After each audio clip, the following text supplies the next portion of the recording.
بسم اللہ الرحمن الرحیم وصلی اللہ علی النبی الکریم رب اشرح لی صدری ویسر لی امری واحلل عقدۃ من لسانی یفقہوا قولی۔ آج کا ٹاپک ہے political interpretation of Islam. Interpretation کا مطلب کیا ہوتا ہے؟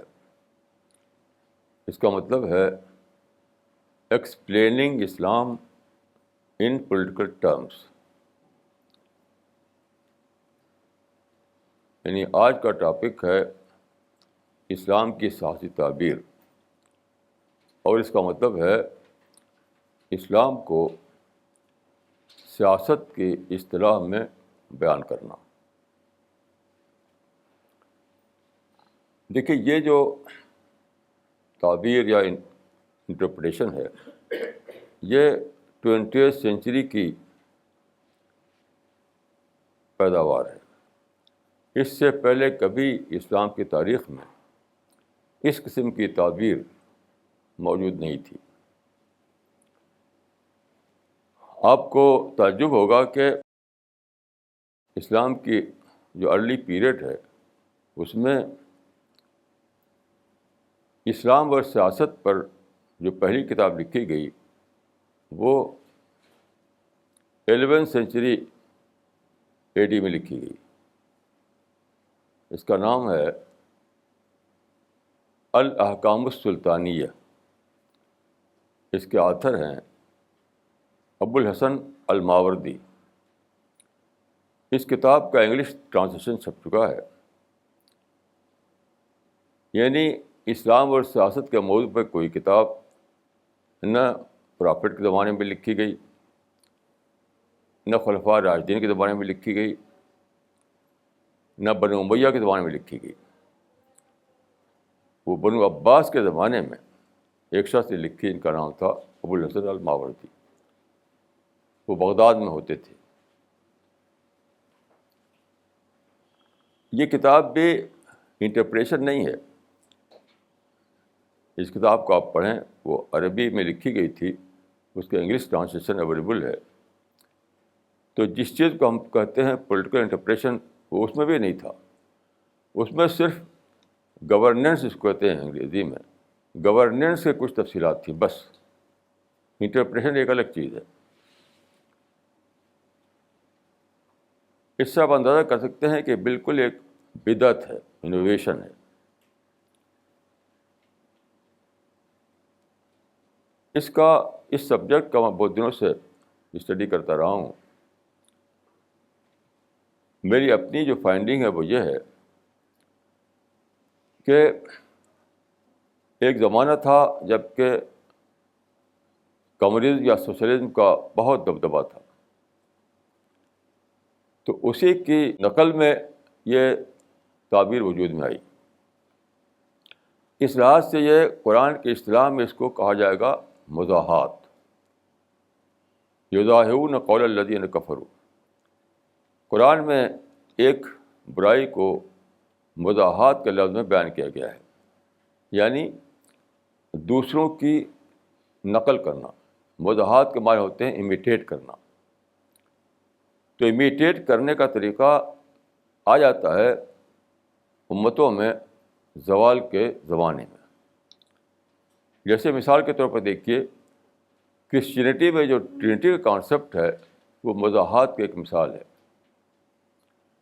آپ بائبل کو پڑھیں تو کہیں بھی اس میں یہ کانسیپٹ نہیں ملے گا 3 in 1 1 in 3 کا۔ ٹرینٹی کا مطلب ہوتا ہے 3 in 1 1 in 3، التوحید فی التثلیث، التثلیث فی التوحید۔ یہ کانسیپٹ آج بھی بائبل میں موجود نہیں ہے۔ تو یہ کیسے پیدا ہوا؟ حضرت مسیح کے بعد جب ان کے فالوورس باہر کی دنیا میں نکلے تو اس زمانے میں گریکو رومن سویلائزیشن کا دبدبا تھا، گریک فلاسفی کا دبدبا تھا۔ تو گریک فلاسفر جو تھے وہ ریئلٹی کو 3 ڈائمینشنل سمجھتے تھے، یعنی ایک ایسنس ہے اور اس کے مینیفیسٹیشنس ہیں. تو ٹروتھ جو ہے وہ 3 ڈائمینشنل انٹیٹی ہے. اس کو کہا جاتا ہے یعنی گریک لینگویج میں لوگوس، LOGOS. تو لوگوس کی وضاحت کر کے یا اس کے امیٹیٹ کر کے انہوں نے ٹرینٹی کا کانسیپٹ نکالا. چونکہ اس وقت دبدبا تھا گریک فلاسفرس کا اور وہ مانتے تھے لوگوس کو، اس پہ ڈھال کر انہوں نے کرسچینٹی کو بھی تثلیث کی زبان میں بیان کیا، جس کا نام انہوں نے رکھا ٹرینٹی. یہ ہے وضاحت. یہی وضاحت مسلمانوں میں بھی پیدا ہوئی بعد کے زمانے میں جب کہ ان کے اندر زوال آیا. تو انہیں وضاحت کی ایک مثال ہے پولیٹیکل انٹرپریٹیشن. دیکھیے 20ویں صدی کا زمانہ جو ہے، آپ جو لوگ نوجوان ہیں انہوں نے شاید اس کو نہیں دیکھا ہے، لیکن کتابوں میں پڑھ سکتے ہیں آپ. اور میں نے اس زمانے کو خود دیکھا ہے اپنی آنکھ سے. ایک زمانہ تھا کہ کمیونزم کا یا سوشلزم کا یا مارکسزم کا اتنا دبدبا تھا کہ اس کے خلاف کوئی سوچ نہیں پاتا تھا. گالبریت نے، جو امریکہ کا ایک مدبر تھا، گالبریت نے لکھا تھا کہ مارکسزم کو دنیا میں اتنا پھیلا ملا جتنا محمد کو بھی نہیں ملا تھا. ایک زمانے میں یہ حال تھا. میں نے ایک کتاب لکھی تھی بہت پہلے، جب دبدبا کا زمانہ لکھی تھی، اس کی ایک کتاب، اس کا نام تھا مارکسزم تاریخ جس کو رد کر چکی ہے. تو لوگ میرا مذاق اڑاتے تھے کہ اتنا دبدبا ہے مارکسزم کا یا کمیونزم کا، اور آپ کہہ رہے ہیں کہ مارکسزم تاریخ کو رد کر چکی ہے. یہ 1960 میں چھپی تھی، لکھا تھا کچھ اور پہلے میں نے. تو یہ دبدبے کا عالم تھا. سارے لوگ اسی ٹرم میں سوچتے تھے. انڈیا میں نہرو گاندھی سوشلسٹ ٹرم میں سوچتے تھے، باہر کے لوگ بھی اسی طرح سوچتے تھے، ہر جگہ. تو لوگ اسی پیٹرن پر ڈھالتے تھے اپنے خیالات کو. چنانچہ کرسچینٹی میں بھی ایک کانسیپٹ آیا تھا، کرسچین سوشلزم. تو پولیٹیکل انٹرپریشن جو ہے اسلامک سوشلزم ہے دراصل. تو مارکسزم کیا ہے؟ مارکسزم نے پہلی بار تاریخ میں یہ تصور دیا اصل چیز سسٹم ہے، انڈیویجول نہیں ہے. جیسا سسٹم ہوگا ویسے انڈیویجول ہوں گے. یہ بالکل ایک الگ سوچ تھی، کیونکہ ہمیشہ سے انسان یہ مانا جاتا تھا کہ اصل چیز انڈیویجول ہے، ایسے انڈیویجول ہوں گے ویسا سسٹم ہوگا. مارکس نے پہلی بار یہ کانسیپٹ دیا کہ اصل چیز سسٹم ہے. تو اتنا زیادہ اس کا دبدبا ہوا کہ سارے لوگ اسی طرح سوچنے لگے، سارے لوگ. تو اسی زمانے میں یہ نظریہ پیدا ہوا. بیسیکلی 2 صاحبان اس کے چیمپئن ہیں. عرب میں اس کے چیمپئن ہیں سید قطب، جن کی کتاب ہے فی ظلال القرآن عربی میں. انڈین سب کانٹیننٹ میں اس کے چیمپئن ہیں سید ابوالعلا مودودی، جن کی تفسیر ہے تفہیم القرآن. باقی لوگ جو ہیں بہت سے ان کے ماننے والے ہو سکتے ہیں، لیکن اصل چیمپئن یہ 2 ہیں. تو ان لوگوں نے اسلام کی پولیٹیکل انٹرپریشن دیا، اسلام کی صحیح تشریح کی. لیکن یہ ان کی چیزیں آپ پڑھیے، یہ بالکل ہی بیس لیس انٹرپریشن ہے. یعنی نہ تو قرآن سے وہ ثابت کر پاتے ہیں نہ حدیث سے ثابت کر پاتے ہیں. ان کی جو دلیل ہوتی ہے وہ دلیل نہیں ہوتی ہے، وہ تو یعنی ایسی ہوتی ہے کہ کسی بات کو بھی آپ نکال لیں قرآن سے. مثلا ایک صاحب مجھے ملے، وہ دلی میں رہتے تھے، ان کا ڈیتھ ہو گیا. تو اپنے ان کے گرو جو تھے، گرو جی کو وہ خبیر کہتے تھے. خبیر مانے جاننے والا، خبیر مانے جاننے والا. تو اردو جانتے تھے وہ. تو انہوں نے کہا کہ میں نے قرآن کا اردو ترجمہ 50 بار پڑھا ہے. 50 بار. تو انہوں نے کہا کہ میں نے دیکھا قرآن میں بھی ہمارے گرو جی کا ذکر ہے. میں نے کہا بھائی؟ تو ایک آیت ہے فَاسْأَلْ بِهِ خبیرہ. تو یہ ورڈ خبیر وہاں مل گیا ان کو. تو بس انہوں نے کہا کہ ہمارے گرو جی جو ہیں وہ قرآن بھی موجود ہے. اس طرح کی دلیلیں لے کر کے ان لوگوں نے، سید قطب نے، سید علامہ نے ایک پورا ایڈیفس کھڑا کر دیا. میں چند ریفرنسز آپ کو دوں گا ان لوگوں کے. دیکھیے سید علامہ کی کتاب ہے قرآن کی 4 بنیادی اصطلاحیں. اصطلاح مطلب ٹرم، قرآن کے 4 ٹرم، بیسک ٹرمز. وہ 4 ٹرمز کیا ہیں؟ الہ، رب، عبادت، دین. تو انہوں نے لکھا ہے کہ بعد کے زمانے میں اسلام کا 75% مطلب جو ہے وہ اس پہ پردہ پڑ گیا. 75% میں پردہ پڑ گیا، بلکہ اس سے بھی زیادہ پردہ پڑ گیا. اور انہوں نے کھولا ہے اس کو. آپ غور کیجئے کہ ایسا اسلام کس کام کا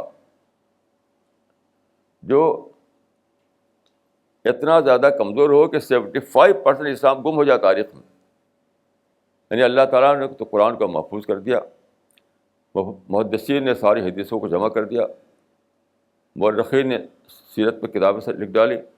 یعنی پہلی بار کسی پیغمبر کا پورا دین محفوظ ہوا.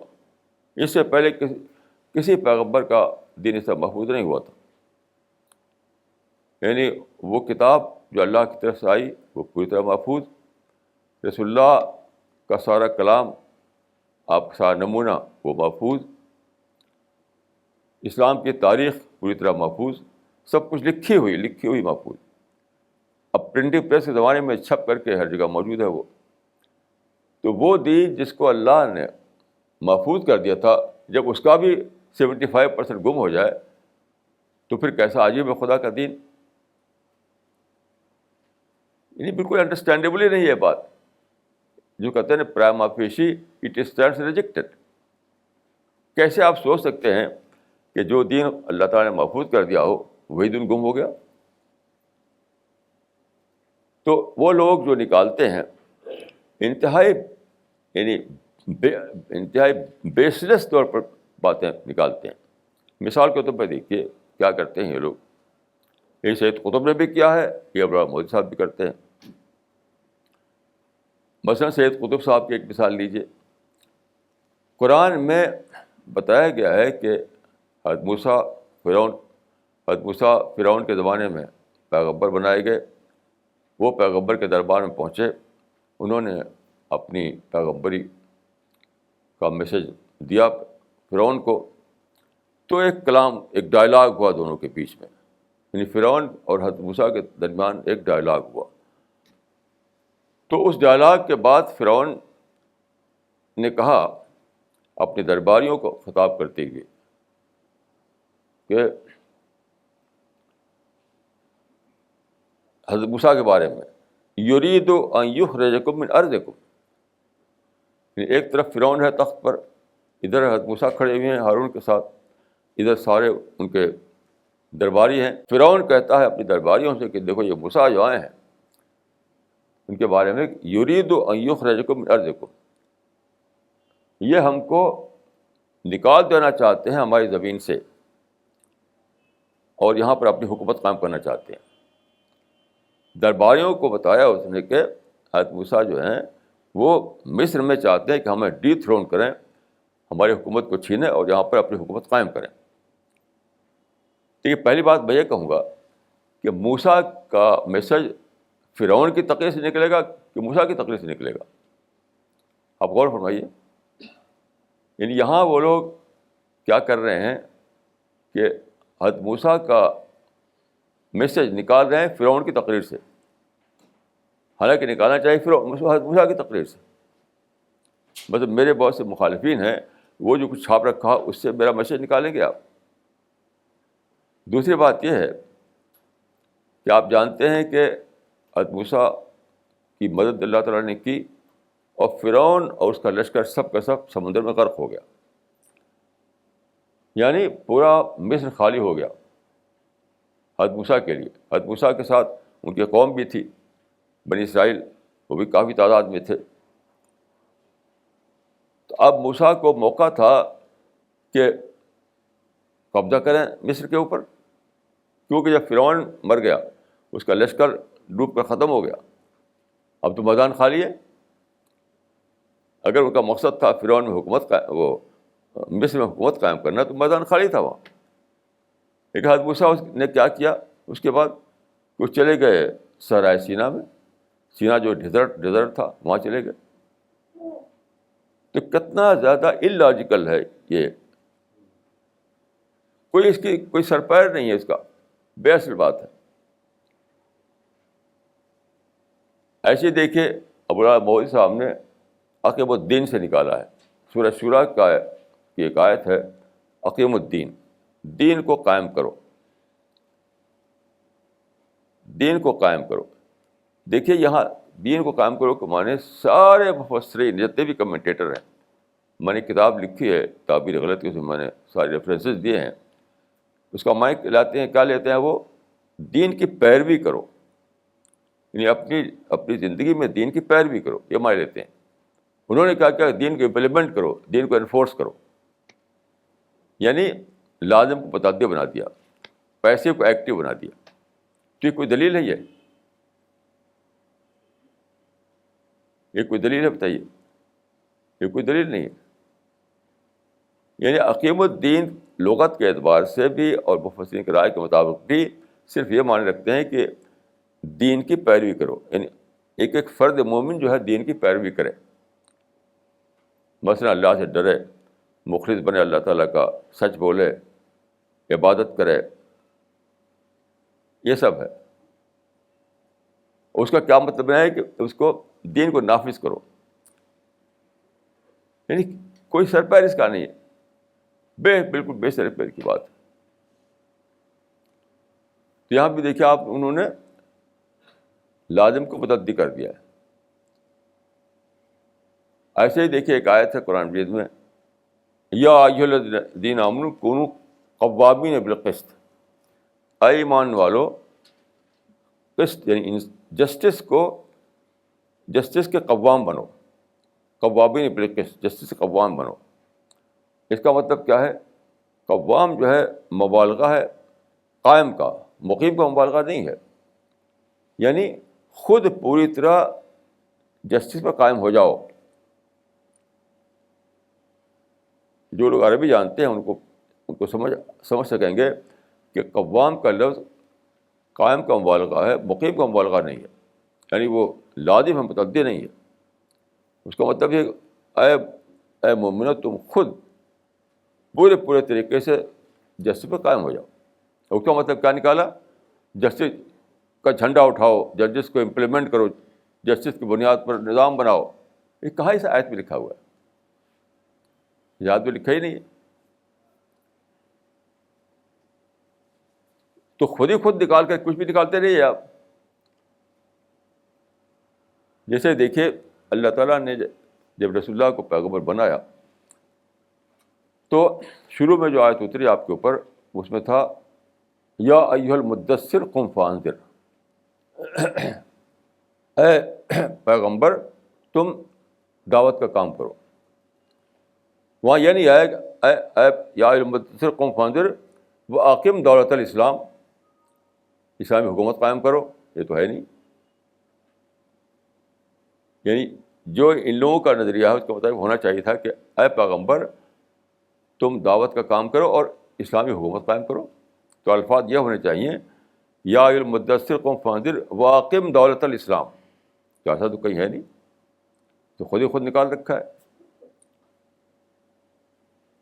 یا یہ ہونا چاہیے کہ نفذ شریعت الاسلام، اے پیغمبر اسلام کی شریعت کو نافذ کرو. ایسا تو کوئی ہے نہیں، کہیں بھی نہیں ہے کہ نفذ شریعت الاسلام، اسلام کی شریعت کو نافذ کرو، امپلیمنٹ کرو، انفورس کرو. یہ کہیں ہے نہیں. تو بالکل توڑ مڑوڑ کر کہتے ہیں، یعنی مفہوم کو بدل کر کے اس طرح کا مطلب نکال لیا.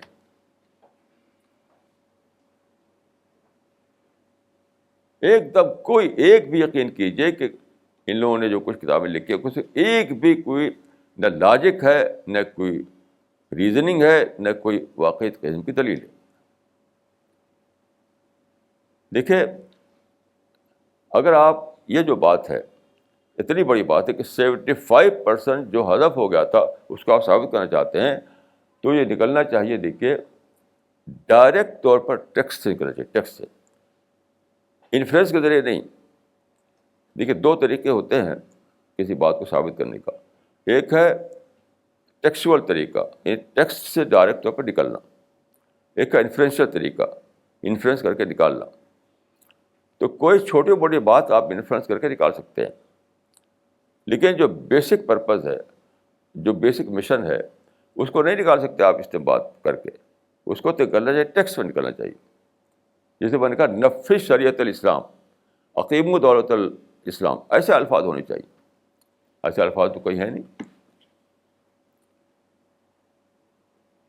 یعنی اتنی بڑی بات، اتنی بڑی بات، اتنی بڑی بات ڈائریکٹ طور پر ٹیکسٹ میں ہونا چاہیے. ٹیکسٹ کا مطلب یہی ہے جو میں نے عرض کیا کہ اقیم دولت الاسلام، اسلامی حکومت قائم کرو، نفذ شریعت الاسلام، اسلامی شریعت کو نافذ کرو. اس طرح کے الفاظ کہیں نہ قرآن میں ہے نہ حدیث میں ہے. اب دیکھیے، ایک شخص آتا ہے رسول اللہ کے پاس، وہ پوچھتا ہے کہ مجھے نصیحت کیجیے. تو آپ نصیحت کیا کرتے ہیں؟ قل رب اللہ ثم استقم، قل رب اللہ ثم استقم. کہو کہ میرا رب اللہ ہے اور اس پر جم جاؤ. یہ نہیں فرمایا کہ قل رب اللہ و اقم دولت الاسلام، اللہ کا اپنا رب بنا اور حکومت اسلامی قائم کرو. یہ تو آپ نے فرمایا نہیں. یعنی اللہ کو رب بناؤ، اس پر قائم ہو جاؤ. یعنی اللہ، اب تمہاری سوچ اللہ کے مطابق ہو، تمہارا بیہیویئر اللہ کے مطابق ہو،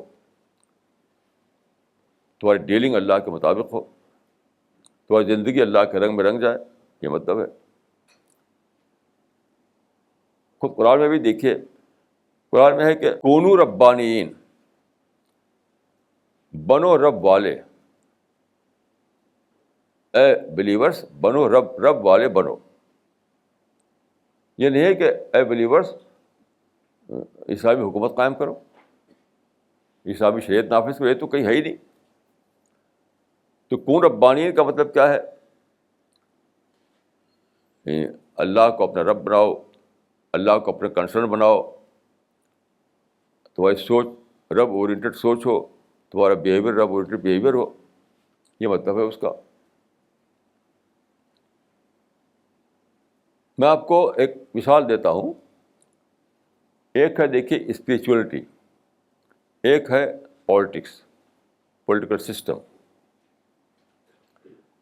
تو اگر ایک شخص کہے کہ اسلام کا نشانہ اسلام کا نشانہ اسپریچول انسان بنانا ہے، انسان کے اندر اسپریچولیٹی لانا ہے، یہ کہے، تو اس کا مطلب کیا ہوگا؟ انسان کے مائنڈ میں چینج لانا، انسان کے دل میں چینج لانا، انسان کی انر پرسنالٹی جو ہے اس کو اسپریچول پرسنالٹی بنانا. یعنی ایک انڈیویجول اس کا نشانہ ہوگا. اگر یہ کہا جائے کہ اسلام کا نشانہ اسلامی حکومت قائم کرنا ہے، تو پھر سسٹم نشانہ بن جائے گا. لیکن کہیں بھی آپ ایسا نہیں پائیں گے کہ سسٹم نشانہ ہو اسلام کا. اسلام کا نشانہ جو ہے انڈیویجول ہے، سسٹم نشانہ نہیں ہے اسلام کا. کیوں؟ اسلام کا مقصد ہے لوگوں کو جنت کا راستہ دکھانا، جنت میں داخلے کے لیے کمپیٹنٹ بنانا، وہ ڈیزرونگ کینڈیڈیٹ بن جائے جنت کے. تو یہ تو فرد کا معاملہ ہے. ایک ایک فرد جو ہے، ایک ایک انڈیویجول جو ہے، اس کے اندر وہ کوالٹی، وہ بیہیویئر، وہ کریکٹر پیدا ہو کہ وہ جنت میں سیٹل کیا سکے، جنت میں انٹری پا سکے وہ. تو یہ انڈیویجول کو ٹارگٹ کر کے اسلام میں کام کیا جاتا ہے، سسٹم کو نہیں. سسٹم تو ایک یعنی ہے ریئل، ایک ہے ریلیٹیو. تو ریئل نشانہ جو ہے اسلام کا وہ انڈیویجول ہے. وہ ایک ریلیٹیو بات ہے. یعنی اگر ایسے حالات پیدا ہوں گے کہ سوسائٹی میں سارے اہل اسلام ہو جائیں گے تو قدرتی طور پر وہاں کا ایڈمنسٹریشن ان کے ہاتھ میں آ جائے گا. لیکن وہ نشانہ نہیں ہے، نشانہ نہیں ہے وہ. میں آپ کو اور مثال دیتا ہوں. دیکھیے، یہ کہنا کہ اسلام کا نشانہ اسلامی حکومت قائم کرنا ہے، اگر ایسا ہے تو اسلام کا ڈھانچہ، حکومت کا ڈھانچہ ہونا چاہیے اسلام میں. مثلا یہ ہونا چاہیے کہ کیسے پریزیڈنٹ بنایا جائے، کیسے منسٹر بنایا جائے، یہ سب ہونا چاہیے. اور اسلام میں کچھ ہے ہی نہیں. بہت عجیب و غریب بات ہے کہ برٹش سسٹم جو ہے اس میں پتہ ہے کہ کیسے گورنمنٹ چینج کی جاتی ہے، کیسے گورنمنٹ بنائی جاتی ہے. امریکن سسٹم میں ہر ایک کو پتہ ہے کہ کیسے پریزیڈنٹ بنایا جاتا ہے، کیسے گورنمنٹ بنائی جاتی ہے. اسلام میں کچھ بھی نہیں ایسا کچھ. میں مثال دیتا ہوں آپ کو. دیکھیے، رسول اللہ کی جو وفات ہوئی تو پورا عرب میں اسلام پھیل چکا تھا.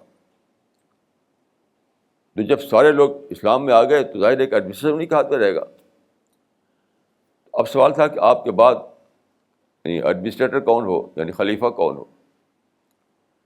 تو کوئی نقشہ ہی نہیں تھا اسلام میں خلیفہ کیسے بنایا جائے. رسول اللہ صلی اللہ علیہ وسلم کوئی بتایا نہیں تھا. تو ثقیفہ بنی سعدہ میں لوگ اکٹھا ہوئے. تو وہاں چونکہ کوئی سیٹ پیٹرن نہیں تھا، کوئی ماڈل نہیں تھا، کوئی بتایا نہیں گیا تھا، رسول اللہ نے بتایا نہیں تھا، تو وہاں اختلاف پیدا ہو گیا. انصار نے کہا کہ منا امیر و منکم امیر،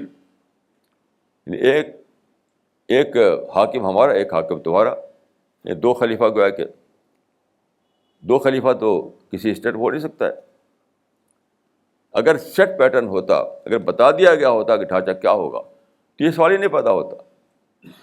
کہ آپ جو اب برٹن میں ابھی الیکشن ہوا ہے، امریکہ میں الیکشن ہوتا ہے، کیا ایسا ہوتا ہے وہاں کہ دو پارٹیاں کہیں ایک پریزیڈنٹ ہمارا، ایک پریزیڈنٹ تمہارا؟ حکومت معلوم ہے ان کو کہ ایسا نہیں ہو سکتا ہے.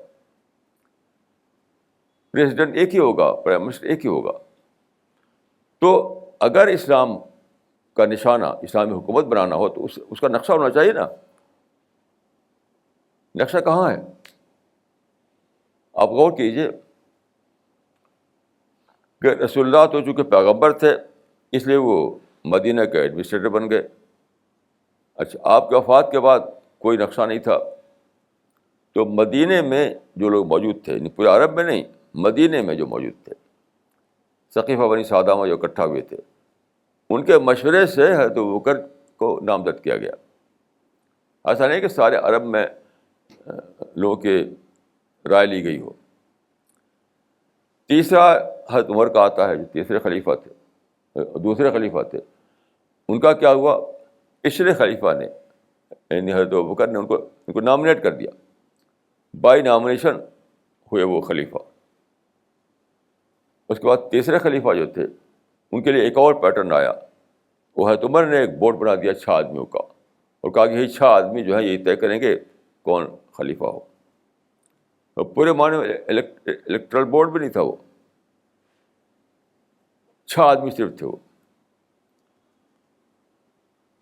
تو اس کے بعد کیا ہوا؟ حضرت عثمان کے بعد ایک انارکی سی کیفیت پیدا ہوگی. اسی انارکی میں بغیر کسی یعنی پورے عرب میں کوئی الیکشن ہو، پورے عرب کی رائے لی جائے، اس کے بغیر پھر دوبارہ مدینے کے حالات میں حضرت علی کو لوگوں نے بنا دیا.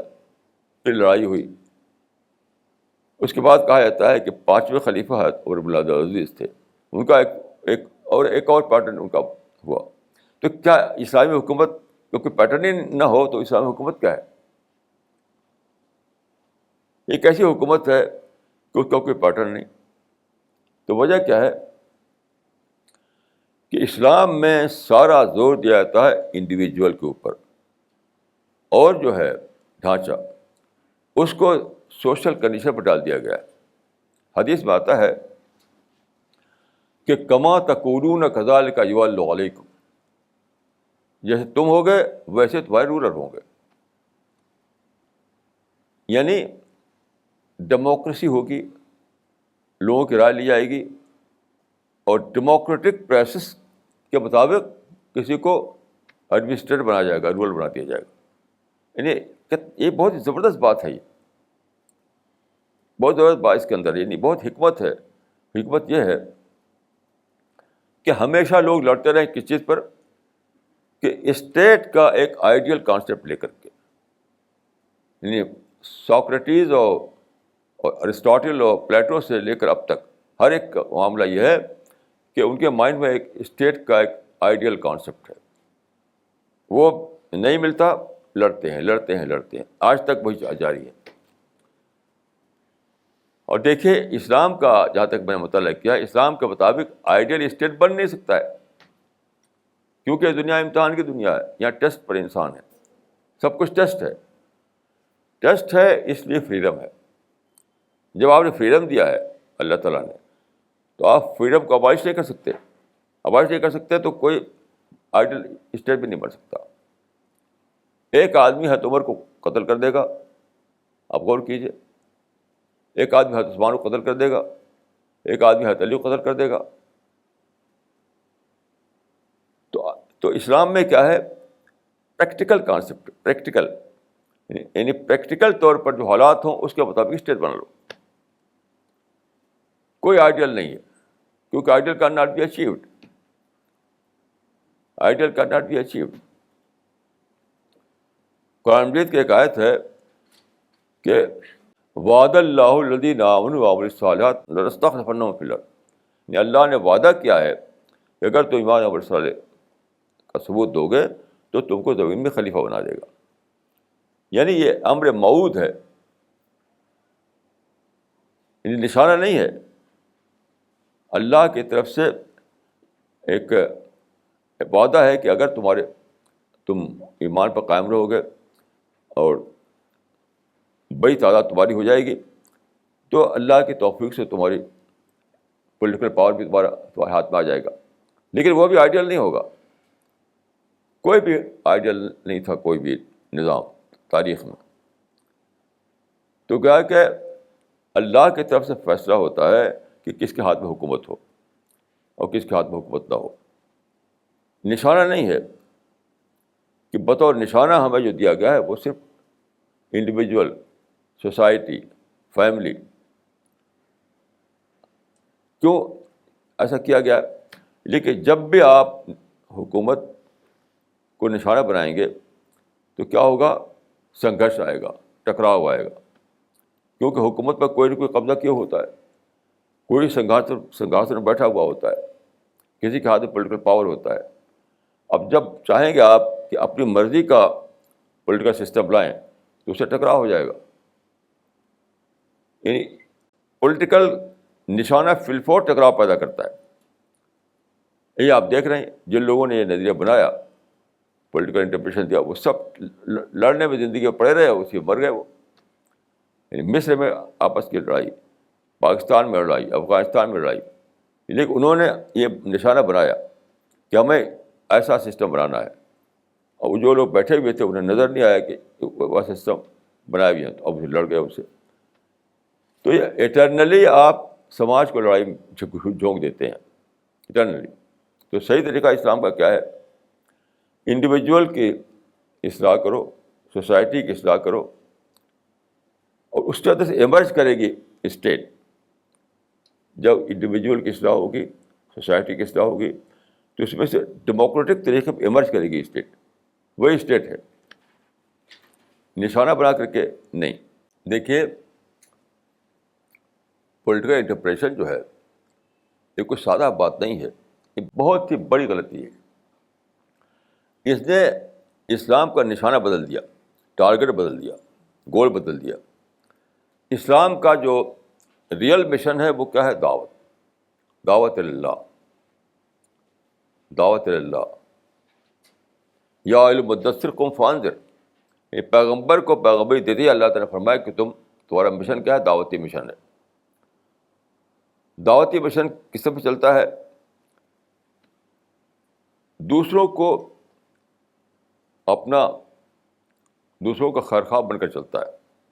ناصح قرآن میں آیا ہے یعنی جب آپ دعوتی مشن کے اوپر اٹھیں گے تو آپ دوسروں کے خیر خواہ ہوں گے، دوسروں کے ساتھ آپ کو محبت ہوگی، دوسروں کی اصلاح کے حریص ہوں گے آپ. اور سیاسی نشانے میں کیا ہوتا ہے؟ دوسرا رائول بن جاتا ہے، رائول بن جاتا ہے. رائول بننے کے بعد نفرت ٹکراؤ شروع ہو جاتی ہے. یہ کتنا بڑا ڈیویشن ہے. تو اسلام کا نشانہ دعوت اللہ ہے، اور دعوت اللہ کا نشانہ لے کے چلتے ہیں آپ تو لوگوں کے آپ ویل ہوتے ہیں، لوگوں کے لیے آپ خیر خواہ ہوتے ہیں، لوگوں کو آپ مدعو سمجھتے ہیں.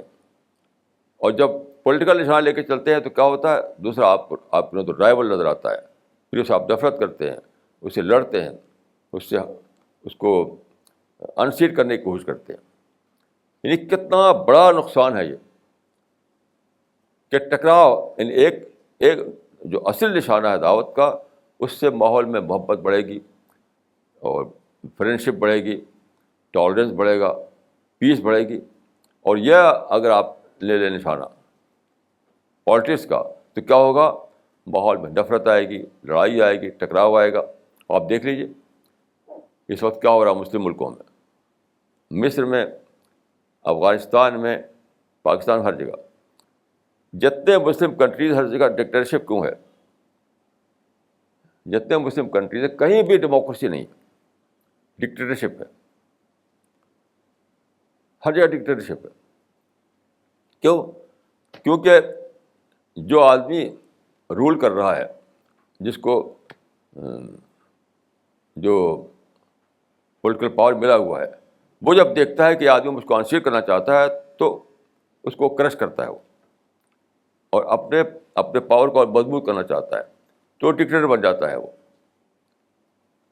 اسی اسلام کے پولیٹیکل انٹرپریٹیشن نے یہ کر رکھا ہے کہ سارے مسلم کنٹریز میں ڈکٹیٹرشپ ہے.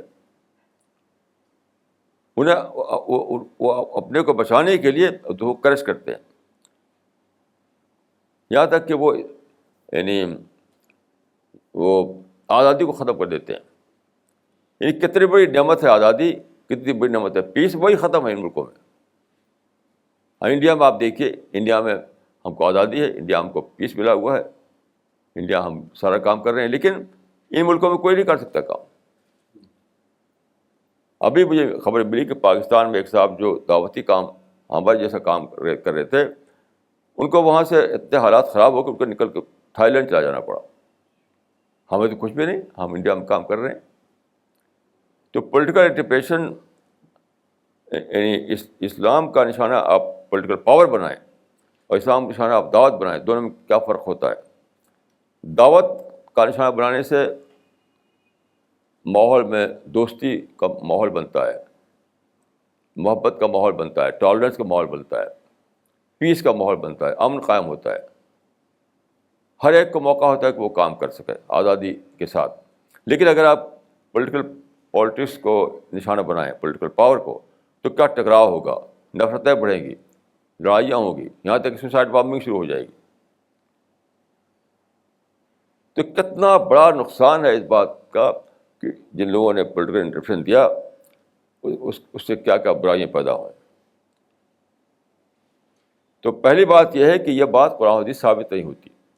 میرا پہلا جو کہنا یہ کہ پولیٹیکل انٹرپریشن کے لیے کوئی بھی قرآن و حدیث میں کوئی ایک بھی دلیل موجود نہیں ہے. جتنی دلیلیں وہ لوگ دیتے ہیں وہ بالکل ایسے ہی ہے جیسے کہ یعنی اس کا کوئی تعلق دلیل سے نہیں ہے. اللاجیکل. جیسے ایک مثال دیتا ہوں میں اللاجیکل کی، کہ سورہ یوسف سے ان لوگوں نے ایک نکالا ہے ایک دلیل. سورہ یوسف جو ہے اس میں آپ پڑھیے تو حضرت یوسف نے کو ان لوگوں نے جیل میں ڈال دیا تھا وقتی طور پر. تو وہاں اپنے کچھ ساتھی جیل کے جو تھے ان سے بات کرتے ہوئے انہوں نے کہا ان الحکم الا للہ. حضرت یوسف نے کہا ان الحکم الا للہ، حکم تو ہے صرف اللہ کا، حکم جو ہے صرف اللہ کا. اس سے کیا نکال لیا انہوں نے کہ پولیٹیکل پاور صرف اللہ کے ہاتھ میں ہونی چاہیے، اور ہم جو کہ ان کے ریپرزینٹیو ہیں تو ہمارے ہاتھ میں ہونی چاہیے. یہاں پر دیکھیے سارے مفسرین سارے کمنٹیٹر جو کہتے ہیں کہ حکم کا معنی کیا ہے، سپر نیچرل سینس میں ہے، یہ یعنی سپر نیچرل سینس میں، یعنی اسپیس میں، گلیکسی میں اور پلانٹ اور اسٹارز کی دنیا میں اللہ کا اقتدار ہے، یہ مطلب ہے۔ یہ سپر نیچرل پاور اللہ کے ہاتھ میں ہے۔ سپر نیچرل پاور کو انہوں نے پولیٹیکل پاور کے معنی میں لے لیا۔ اب آپ دیکھیے کہ حضرت یوسف اس کے بعد جیل سے نکلتے ہیں اور بادشاہ ان کو بلاتا ہے اپنے دربار میں، اور بادشاہ ان کو بری کر دیتا ہے سارے الزامات سے۔ اس کے بعد کیا ہوتا ہے، ان کو اپنے اقتدار کے تحت، اپنے پولیٹیکل پاور جو اس کا تھا، رول جو تھا، اس کے تحت انہیں ایک فوڈ کا چارج دے دیتا ہے، یعنی آج کل کی زبان میں ہم کہیں گے فوڈ منسٹر بنا دیتا ہے، اس کو قبول کر لیتے ہیں وہ، جبکہ وہ بادشاہ مشرک تھا۔ اب غور کیجیے کہ حضرت یوسف نے اگر یہ جو کہا تھا ان الحکم الا للہ، اس کا مطلب یہ تھا کہ پولیٹیکل پاور صرف اللہ کے لیے ہے، تو یہاں مشرک کے لیے کیوں مان لیا انہوں نے؟ کہ کیوں مان لیا؟ یہ حضرت یوسف نے اپنے عقیدے خلاف کیا۔ تو آپ خود سوچیے اس کو کہ وہی حضرت یوسف جو کہتے ہیں کہ ان الحکم الا للہ، اس کا مطلب وہ لوگ یہ بتاتے ہیں کہ پولیٹیکل پاور اللہ کے لیے ہونا چاہیے، اللہ کے لیے ہونے کے مطلب ہے کہ ہم ان کے نمائندگی ہیں تو ہمارے ہاتھ میں ہونی چاہیے۔ لیکن سوال حضرت یوسف نے اس کے خلاف کیوں کیا؟ حضرت یوسف کو پھر وہاں پر ایک چلانا چاہیے تحریک کو ڈی تھرون کرنے کی، کہ تم کو ہم تخت سے ہٹائیں گے، ہمیں پورا تخت پر قبضہ کرنا ہے، پولیٹیکل پاور ہے اسلام کے لیے کرنا ہے۔ یعنی مشرک بادشاہ کو تخت پر مانتے ہوئے، مشرک بادشاہ کے پولیٹیکل پاور کو مانتے ہوئے اس کے تحت انہوں نے فوڈ منسٹری کو لے لیا۔ تو کیا حضرت یوسف نے خود ہی اپنے اس کے خلاف کیا کام؟ تو ان الحکم الا للہ جو ہے یہ سپر نیچرل لیول پر جو اللہ تعالیٰ کا اقدار قائم وہ اس مراد ہے اس میں۔ لیکن یہ آپ پڑھیے اس میں مولا مودی کی تفسیر پڑھیے، سید قطب کی تفسیر پڑھیے، یہ سب باتیں لکھی ہوئی ہیں اس میں جو بالکل اللاجیکل ہیں، بالکل اللاجیکل ہیں، بالکل اللاجیکل ہیں۔ تو جیسا کہ میں اس سے پہلے ہم نے عرض کیا کہ حضرت موسیٰ اور فرعون کے درمیان جو ڈائلاگ ہوا، اس میں یہ ظاہر کرتے ہیں کہ موسیٰ کا مقصد یہ تھا کہ مصر میں حکومت قائم کرنا، تو خود ہی موسیٰ کو چھوڑ کے چلے گئے مصر، جب موقع تھا ان کو کہ وہاں حکومت قائم کریں، میدان خالی ہو گیا تھا۔ یہ حضرت یوسف کا معاملہ ہے کہ بتاتے ہیں کہ وہ خود انہوں نے کہا تھا کہ پولیٹیکل پاور جو ہے وہ کسی انسان کے ہاتھ میں نہیں ہونا چاہیے، تو خود کو مان لیا انہوں نے مشرک بادشاہ کو، اس کی ماتحتی میں فوڈ منسٹر کو بن گئے۔ تو یہ سب اللاجیکل باتیں ہیں، اس کا تو کوئی لاجک نہیں ہے، صرف دھاندلی ہے بس، کوئی لاجک نہیں ہے۔ اس پر میں نے کئی کتابیں لکھی ہیں، جس کو تفصیل چاہتا ہو تو وہ پڑھ سکتا ہے۔ مثلاً تعبیر غلطی ایک کتاب ہے، ایسی دین کامل ایک کتاب ہے، ایسے ہی دین و شریعت ایک کتاب ہے، ایسی ایک چھوٹی سی کتاب ہے دین کی سازی تعبیر۔ ان ساری کتابوں میں اس پر میں نے تفصیل سے بحث کی ہے، جتنے ان کی دلیلیں ہیں ان سب کو میں نے انالیسس کیا ہے اور دکھایا ہے کہ سب کے سب بالکل بوگس ہے، کوئی اس کی حقیقت نہیں ہے۔ مثلا یہ جو قرآن کی 4 بنیادی اصطلاحیں جو ہے، جن میں کہا گیا 75% اسلام کا یعنی گم ہو گیا تھا، تو الہ، رب، عبادت، دین، یہ تینوں ریلیجس ٹرمس ہیں، اس کو پولیٹیکل ٹرم بنانے کی کوشش کی ہے، جس کا کوئی تعلق نہ ڈکشنری لغت سے ہے نہ دوسرے کمنٹیٹر سے۔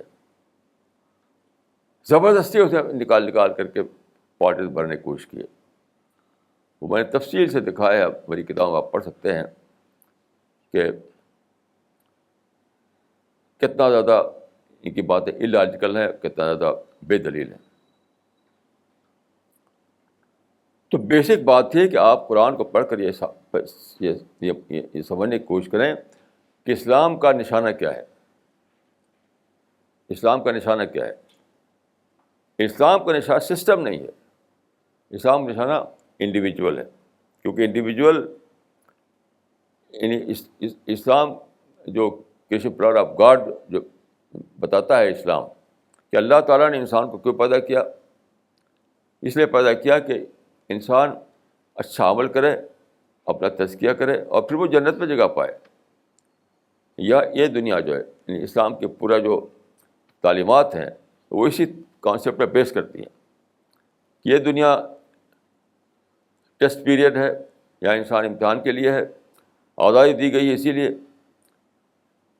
کہ وہ اپنے آپ کو سچا بنائے, اپنے اندر سچا بیہیویئر پیدا کرے, اپنے اندر سچا کریکٹر پیدا کرے, یعنی اپنے آپ کو ربانی بنائے. کون ربانین, اپنے کو ربانی بنائے. یہ ربانی انسان ہوگا جو کہ جنت میں داخل کیا جائے گا. تو اصل نشانہ قرآن اسلام کا, اصل جو میسج قرآن کا وہ یہی ہے. اور جو جہاں تک حکومت کی بات ہے وہ اس کا نشانہ نہیں ہے, اس کا نشانہ نہیں ہے.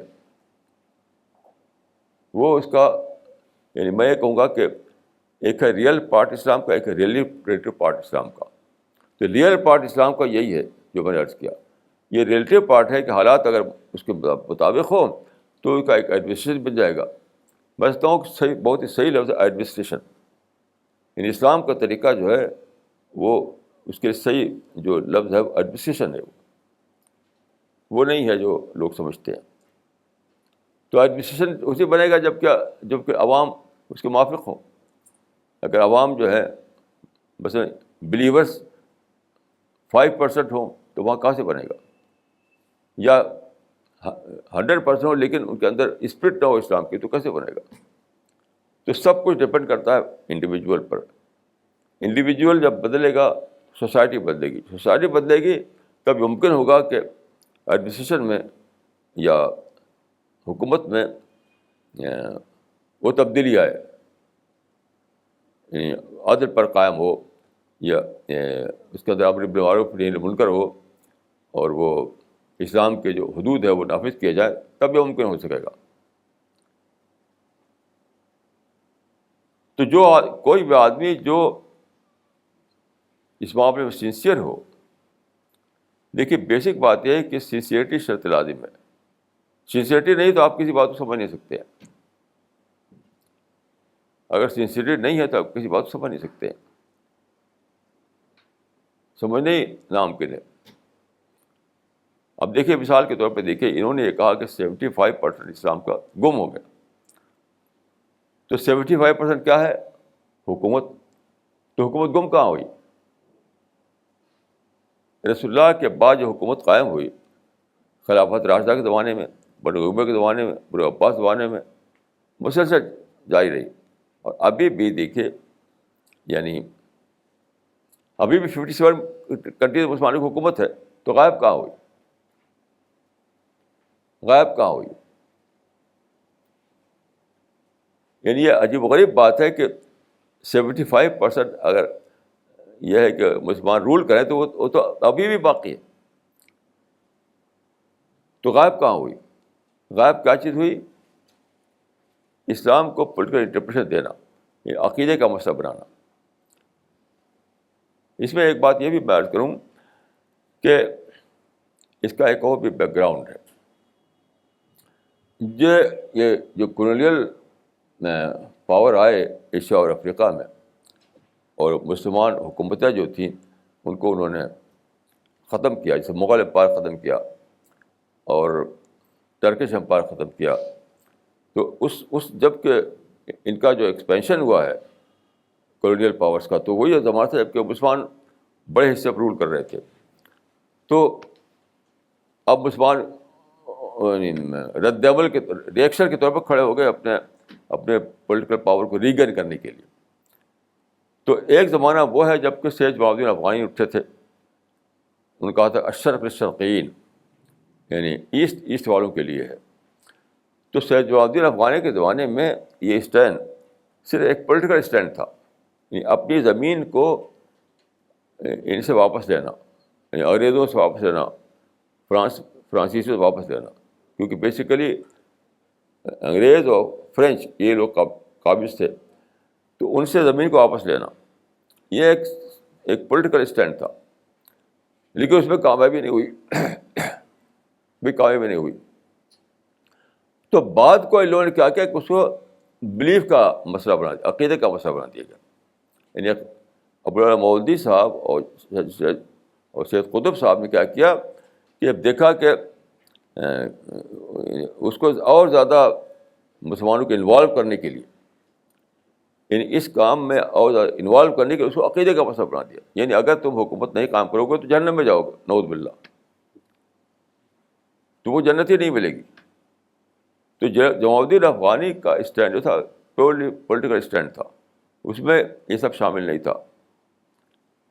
وہ صرف یہی کہتے تھے کہ اشرق الشرقین, یعنی ایسٹ والوں کے لیے ہے ان پولیٹیکل ٹرم میں. ان لوگوں نے کیا کیا کہ حکومت قائم کرنا یہ ہمارے عقیدے کا مسئلہ ہے, یعنی اگر ہم حکومت نہ قائم کریں گے اللہ کے پکڑ جائیں گے. تو سارے مسلمانوں کو اس مہاد میں انوالو کرنے کے لیے ایک کیا انہوں نے.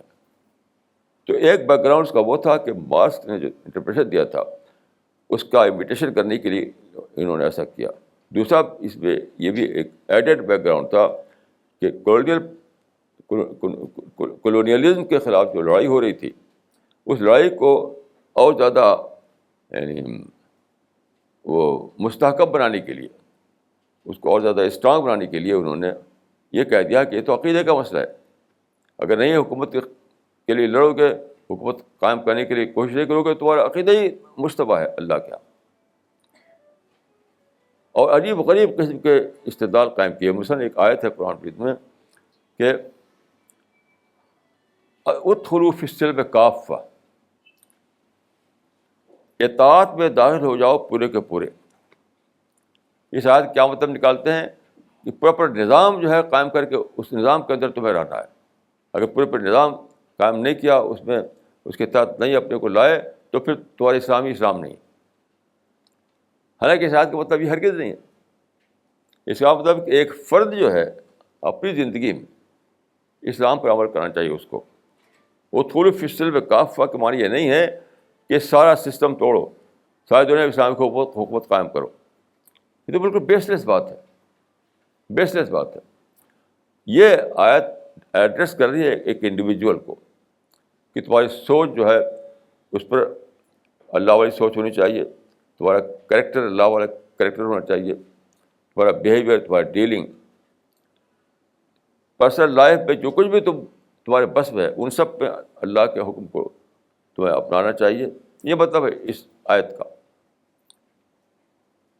وہ ادخلوا فی السلم کافہ, اس کا مطلب کیا بنا دیا کہ ساری دنیا میں اسلام کی حکومت قائم کرو.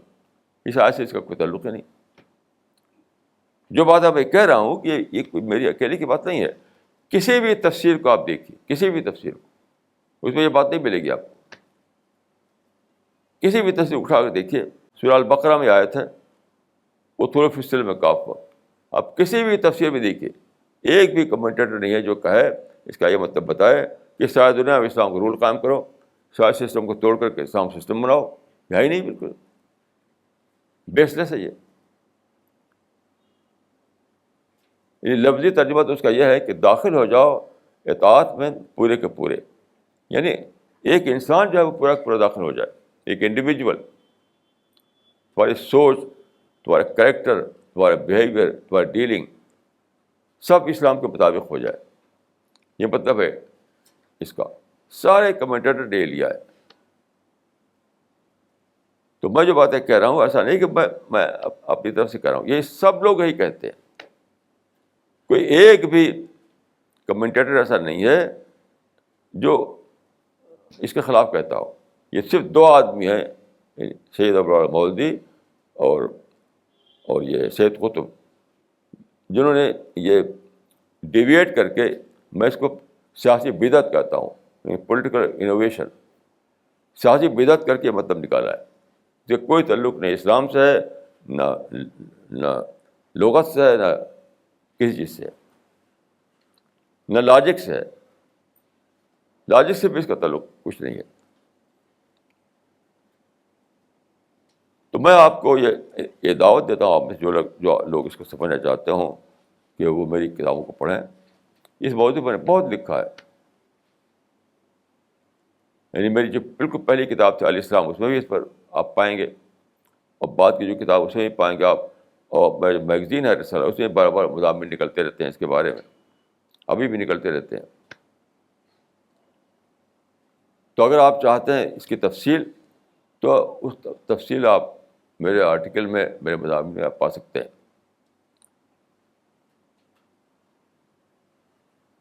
باقی اصولی طور پر بات وہی ہے جو میں نے اس وقت عرض کی.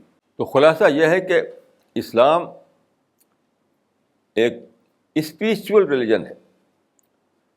اسلام ایڈریس کرتا ہے ایک انڈیویجول کو، ایک انڈیویجول کی پرسنالٹی کو بدلنا چاہتا ہے.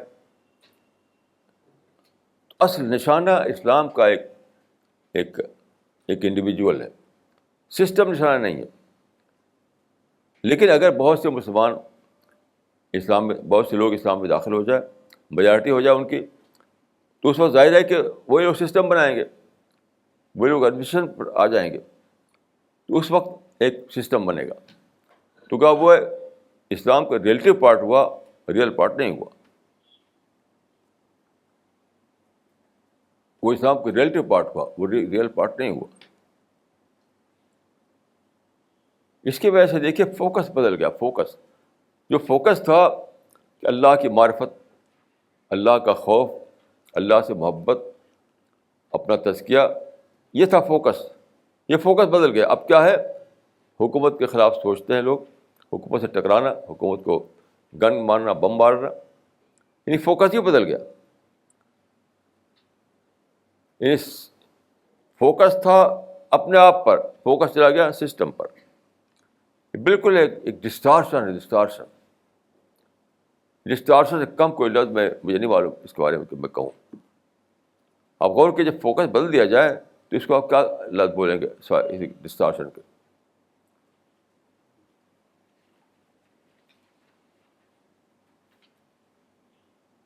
فوکس تھی تو سب سے بڑی چیز ہوتی ہے. ہر سسٹم میں، ہر نظام میں، ہر مذہب میں ایک چیز جو فوکس میں ہوتی ہے. تو اسلام کا فوکس جو ہے ایک فرد کی اصلاح ہے، ایک فرد کا تزکیہ ہے، ایک فرد کو اسپریچول فرد بنانا، اسپریچولیٹی لانا ایک فرد کے اندر، تاکہ وہ جنت میں سیٹل کرنے کے لیے ڈیزرو کرے. تو دنیا میں اصلاح تاکہ وہ جنت کے قابل بنے، یہ ہے اسلام کا نشانہ. میں دعا کرتا ہوں کہ اللہ تعالیٰ ہم سب کو توفیق دے، اللہ کی سچی ہدایت پر چلیں ہم، اور ہماری غلطیوں کو معاف کریں. اقول قولی ھذا واستغفر اللہ لی ولکم اجمعین.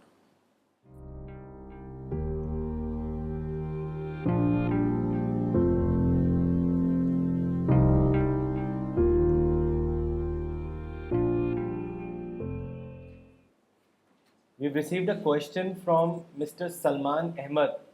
He has not specified his location.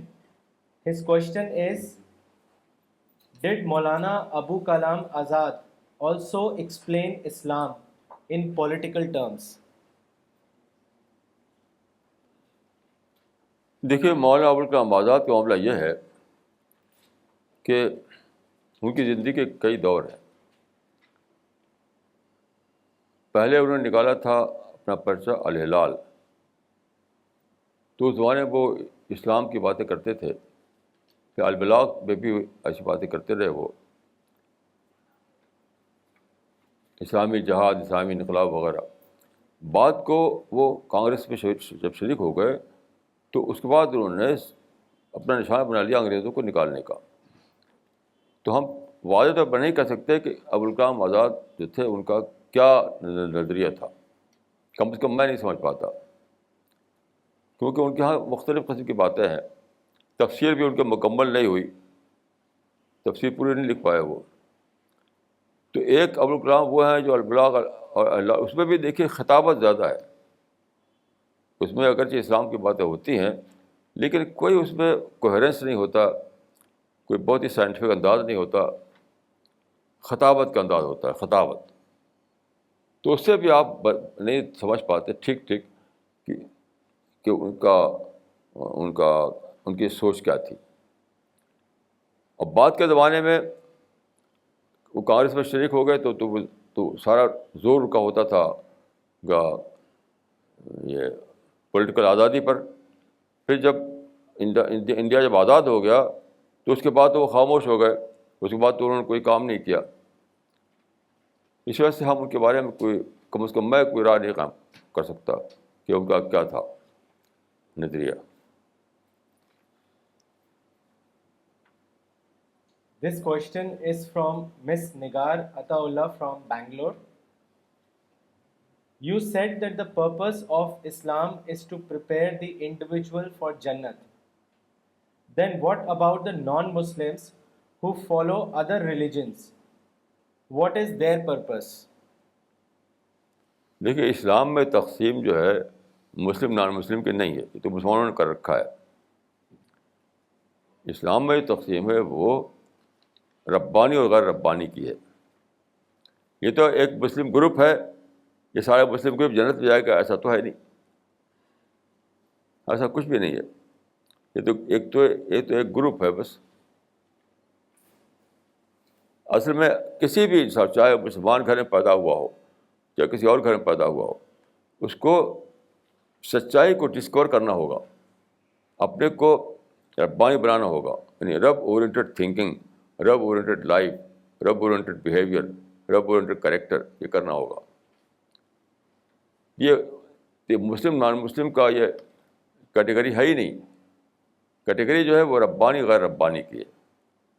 اور وہ بنتا ہے آدمی معرفت سے، ڈسکوری سے، ریئلائزیشن سے.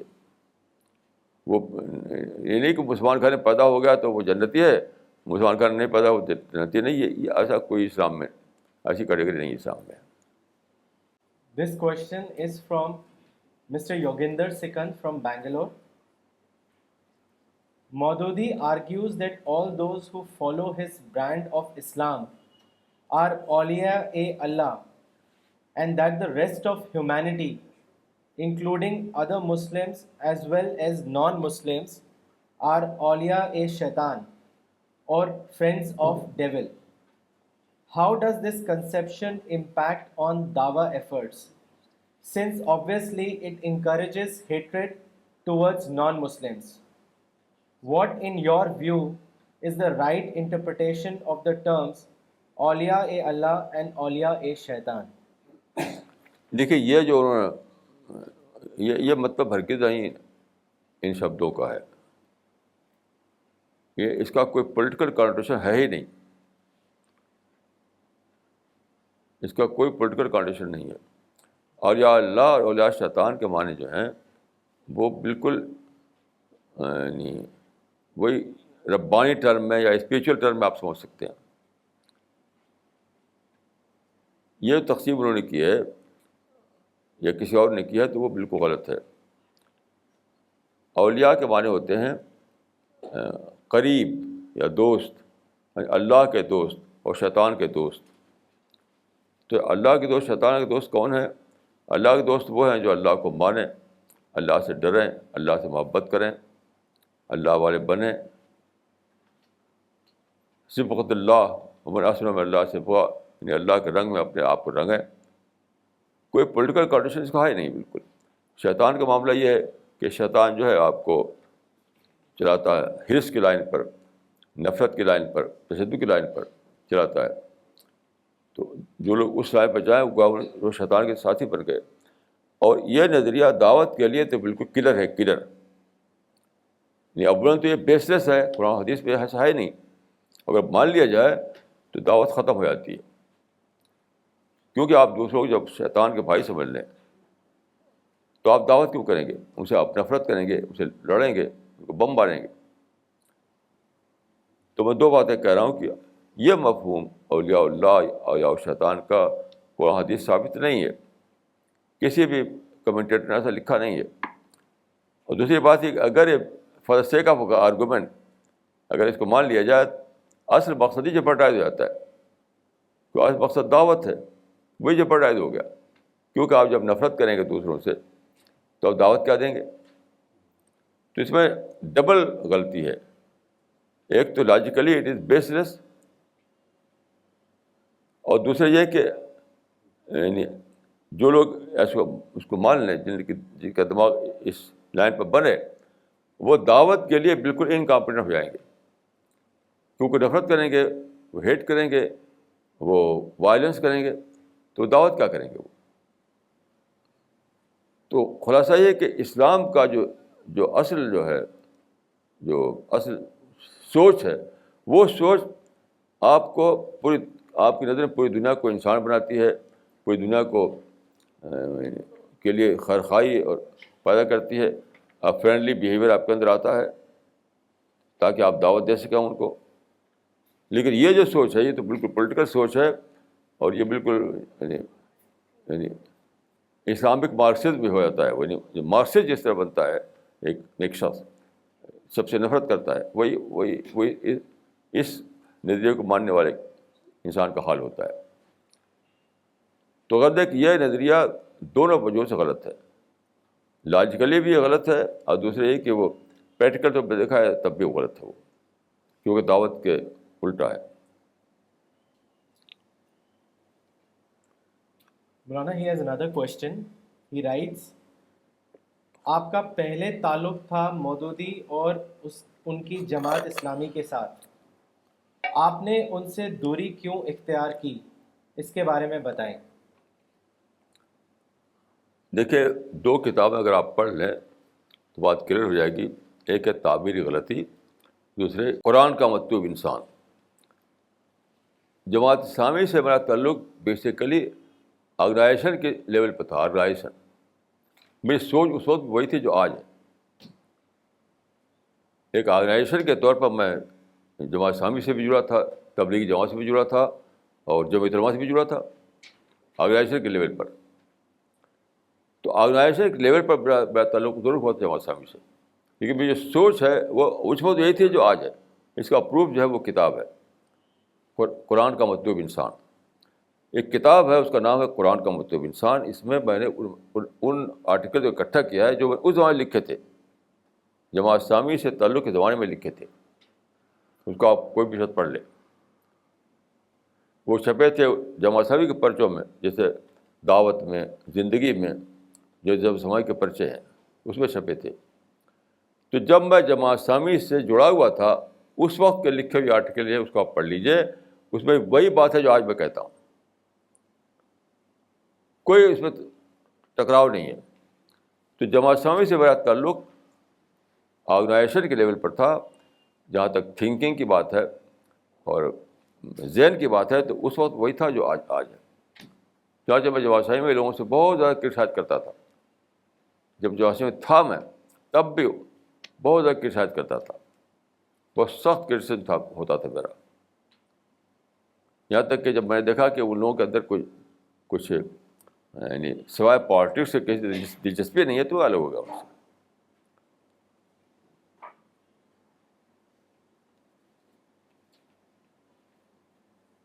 This question is from Mr. Nafis Shiraz from New Delhi.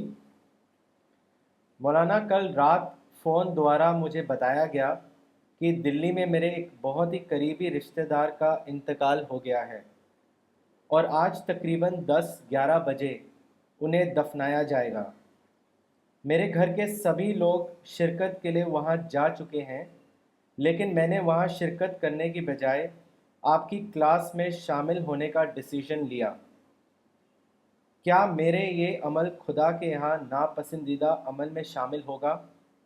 کیا خدا میرے اس عمل کی پکڑ کرے گا؟ میں نے ایسا کر تو لیا, لیکن اب مجھے ذہنی الجھن سی محسوس ہو رہی ہے کہ مجھے ایسا نہیں کرنا چاہیے تھا. نہیں, آپ بالکل صحیح کیا آپ نے, یہ بہت ہی صحیح کیا آپ نے. دیکھیے, تجزیہ تکفین جنازہ کا جو معاملہ ہے اس کا مسئلہ سمجھ لیجیے. آپ کسی بھی فقہ کتاب پڑھ لیجیے, ایسا نہیں کہ سب لوگ اس میں شریک ہوں. نہیں, کچھ لوگ شریک ہو کر اس کام کر دیں تو باقی لوگوں پر ساقط ہو جاتا ہے, ذمہ داری ساقط ہو جاتی ہے. یہ ذمہ داری الکفایہ ہے, یہ ذمہ داری جو ہے الکفایہ ہے. یہ کیونکہ لوگ گئے, وہ تجزیہ تکفین کر رہے ہیں, تو جو کام مطلوب تھا وہ ہو رہا ہے. اب آپ یہاں آگے بالکل صحیح کیا آپ نے, یہ آپ سے ثواب ملے گا آپ کو. میں ذاتی بات نہیں کہہ رہا ہوں, کسی بھی فقہ کی کتاب پڑھ لیجیے آپ یا فقہا سے پوچھ لیجیے, یہ جو ذمہ داری ہے وہ الکفایہ ذمہ داری ہے. الکفایہ کا مطلب یہ ہوتا ہے کہ اگر کچھ لوگ اس کام کو انجام دے دیں تو بقیہ لوگوں اس پر ذمہ داری ساقط ہو جاتی ہے. اگر فرض کیا کہ ان کا جنازہ پڑا رہا تھا, کوئی اس کو نہ لے جاتا قبرستان, کوئی تجویز تکفیر نہ کرتا, تب آپ کو کرنا چاہیے تھا, آپ جاتے. اب تو وہ کام ہو رہا ہے, تو آپ نے یہاں بھی شرکت کر لی, وہاں کام بھی ہو گیا, دونوں کام ہو گیا. تو اللہ تعالیٰ کے منشا کے مطابق کیا آپ نے, کچھ صحیح کیا آپ نے, اور آپ کو اس کا انشاءاللہ اس کا اجر بھی ملے گا. This question is from Mr. Zubair Shah from Delhi. There is a certain organization whose members give speeches regularly at Aligarh Muslim University, at Al Falah College, Faridabad, and at some places in Ghaziabad, and preach the political interpretation of Islam. What can be done to stop such preaching? I also found out that the students easily accept their views as these speech makers quote the problems which Muslim Ummah is facing today. Maulana Sahab, kindly comment on this. ان کو literature پہنچائیے. ہمارا بہت سی کتابیں اسی subject پر ہیں, ان کو پہنچائیے. آپ کی ذمہ داری یہ نہیں کہ ان کو بدل ڈالیں, آپ کی ذمہ داری کہ ان کو سچائی سے باخبر کر دیں. تو ان کو ہمارے یہاں چھوٹی چھوٹی کتابیں, بڑی بڑی کتابیں بھی ہیں, آپ پہنچائیے ان کو. بس اسلام کی ساری تعبیر ایک چھوٹی سی کتاب ہے, اور تعبیر غلطی موٹی سی کتاب ہے, اور بھی کئی کتابیں ہیں. اور جو میگزین رسالہ ہے وہ برابر نکلتا ہے, وہی پہنچائیے ان کو. اور ہم بہت سے لوگ جانتے ہیں کہ جو اس سے سوچ میں تھے, اب سے چھوٹے ہمارے بشر میں لگ گئے, کیونکہ وہ لوگوں کو خبر نہیں ہے, لوگوں کو انالیسس کر نہیں پاتے. تو ایک ہی شکل ہے کہ آپ ان کو لٹریچر پہنچائیں اور رسالہ پڑھوائیں ان کو. انشاءاللہ بہت سے لوگ ایسے نکلیں گے اس میں سے جو سچائی جب کھل جائے گی, اور وہ آپ کے ساتھی بن جائیں گے. This question is from Mr. Jan Muhammad from Jalalabad, Afghanistan. In Afghanistan, I know one Maulvi who was doing dawa work, which involved him in dealing with foreigners. He was then accused of being an American agent and is now not able to leave his home out of fear of being killed. Is one of the defects of political Islam not that it makes one tolerant of those who are doing dawa work? کیا last sentence کیا ہے؟ Is one of the defects of political Islam not that it makes one intolerant of those who are doing dawa بالکل work? صحیح ہے. Political Islam نے تو اتنا نقصان پہنچایا ہے کہ دعوی ورک کو ختم ہی کر دیا.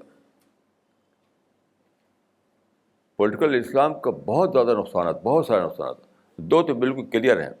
ایک تو یہ کہ روحانیت ختم ہو جاتی ہے, یعنی اسلام کا وہ آسپیکٹ جس میں اللہ کا ڈر ہے, اللہ سے محبت ہے, آخرت کا خوف ہے, جنت کی طلب ہے, جہنم سے بھاگنا ہے, یہ جو آسپیکٹ ہے اسلام کا روحانی, وہ ختم ہو جاتا ہے. بالکل لوگ اسی وجہ سے بالکل پولیٹیکل قسم ہو جاتے ہیں. یہ نقصان ہوتا ہے. دوسرا نقصان یہ ہے کہ دعوت کا بالکل اسپرٹ ہی ختم ہو جاتی ہے, کیونکہ انہیں تو گولی مارنا ہے, انہیں بم مارنا ہے. دوسرا ہر انسان رائبل ہے, ان کا رائبل اس کو بنا لیتے ہیں. تو یہ تو بلا شبہ بہت ہی بڑا نقصان ہے کہ ان لوگوں نے اسلام کی تعبیر کو بگاڑا, کچھ مسلمانوں کو کچھ دے نہیں سکے سوائے تباہی کے, اور پلس یہ ہے کہ دعوت کا جذبہ بھی ختم کر دیا. تو میں تو اس کو بہت بڑا فتنہ سمجھتا ہوں. اسلام کی تاریخ میں سمجھتا ہوں کہ اس سے بڑا کوئی فتنہ نہیں ہے پولیٹیکل انٹرپریٹیشن. پوری اسلام کی ہسٹری جو 1400 سال کی ہے, اس میں سب سے بڑا فتنہ میں اسی کو سمجھتا ہوں, پولیٹیکل انٹرپریٹیشن کو. اس کی وجہ سے لوگوں کے اندر روحانیت ختم ہو گئی, اللہ کا خوف والا تعلق ختم ہو گیا, لوگوں سے نفرت کرنے لگے, لوگوں کو بم مارنے لگے. آپ غور کیجئے کہ میں آپ کو 2 آیتیں پیش کرتا ہوں, اس کے کھلے ہوئے لوگ اس کا ارتکاب کر رہے ہیں, کھلا کھلا. ایک آیت ہے کہ من قتل نفسا بغیر نفس و فساد فکانما قتل الناس جميعا. اس کا مطلب یہ ہے کہ اگر کوئی آدمی ایک انسینٹ کو مارے تو اس نے سارے انسانوں کو مار ڈالا. آپ دیکھیے کہ جہاں جہاں لوگوں کا زور ہے ہر جگہ انسینٹ لوگوں کو مار رہے ہیں. دوسری بات ہے کہ مسلمانوں کو مار رہے ہیں, صرف غیر مسلم کو نہیں. تو آیت قرآن مجید میں ہے کہ من قتل مؤمنا متعمدا فجزاؤہ جہنم. جس نے ایک مومن کو جان بوجھ کر مارا تو وہ جہنم میں جائے گا. اور تیسری چیز اسی نظریے سے سوسائڈ بامبنگ نکلی ہے. کوئی جب دیکھا کہ گن سے کام نہیں چلتا, دوسروں کو مار نہیں پاتے تو اپنے کو مار ڈالو, اپنے کو مار کر کے انہیں نقصان پہنچاؤ. تو اس نظریے نے میں سمجھتا ہوں کہ اسلام کی تاریخ میں کوئی بھی دوسری چیز ایسی اتنی زیادہ ڈساسٹرس نہیں جاتا کہ یہ تھیوری ڈساسٹرس ہے. This question is from Maulana Zakwan Nadvi from Delhi. Maulana, there is a hadith in Sahih al-Bukhari which says, I have been ordered by God to fight against the people till they testify that La ilaha illallah Muhammadur Rasulullah. Maulana, kindly comment on this. ہاں, یہ حدیث ہے بخاری میں اور دوسری کتابوں میں کہ امرت ان اقاتل الناس حتی یقولوا لا الہ الا اللہ. اس میں دو باتیں کہوں گا. ایک تو یہ کہ یہ اس کو لوگوں نے جنرل سمجھ رکھا ہے, یعنی ایبسولوٹ سے مان رکھا ہے, حالانکہ ایسا نہیں ہے. اس حدیث میں صرف وہ لوگ مراد ہیں جن کو ہم قریش کہتے ہیں, رسول اللہ کے کنٹمپریری بنو اسماعیل, رسول اللہ کے زمانے کے وہ لوگ جو مکہ میں رہتے تھے جن کو قریش کہا جاتا تھا, جب رسول اللہ صلی اللہ علیہ وسلم سے براہ راست دعوت دی, جو معاصر تھے آپ کے معاصر. تو ان کے بارے میں یہ حدیث ہے کہ ان لوگوں کو جو براہ راست دعوت دی ہے ان کے بارے میں یہ حدیث ہے. دوسری بات یہ ہے کہ میں اس کو لینگویج آف ہمبرنگ مانتا ہوں, کیونکہ کبھی آپ نے جنگ نہیں کی. اس مقصد سے کبھی آپ نے جنگ نہیں کی کہ تم لوگ اسلام قبول کرو, نہیں تو ہم کو مار ڈالیں گے. ایسی کوئی جنگ نہیں کی آپ نے. آپ نے جو جنگیں کی وہ سب دفاعی ہیں, ڈیفینسو. بہت زیادہ غور فکر میں بہت سی آیتیں ایسی ہیں جہاں میں مانتا ہوں کہ وہ لینگویج آف ہیمبرنگ ہے.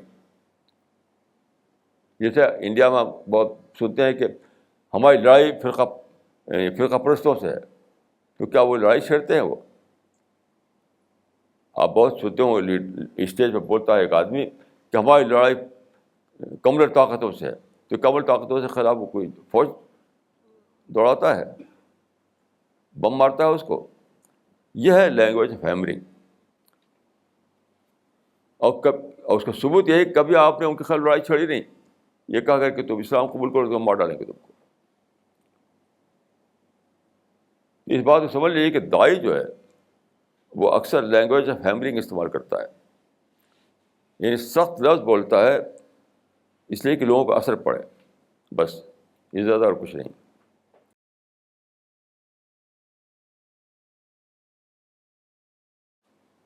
This question is from Miss Sadia Khan from New Delhi. When Abu Ala Maududi and Sayyid Qutb propounded the concept of political Islam, why did not other Islamic scholars and ulama criticize them?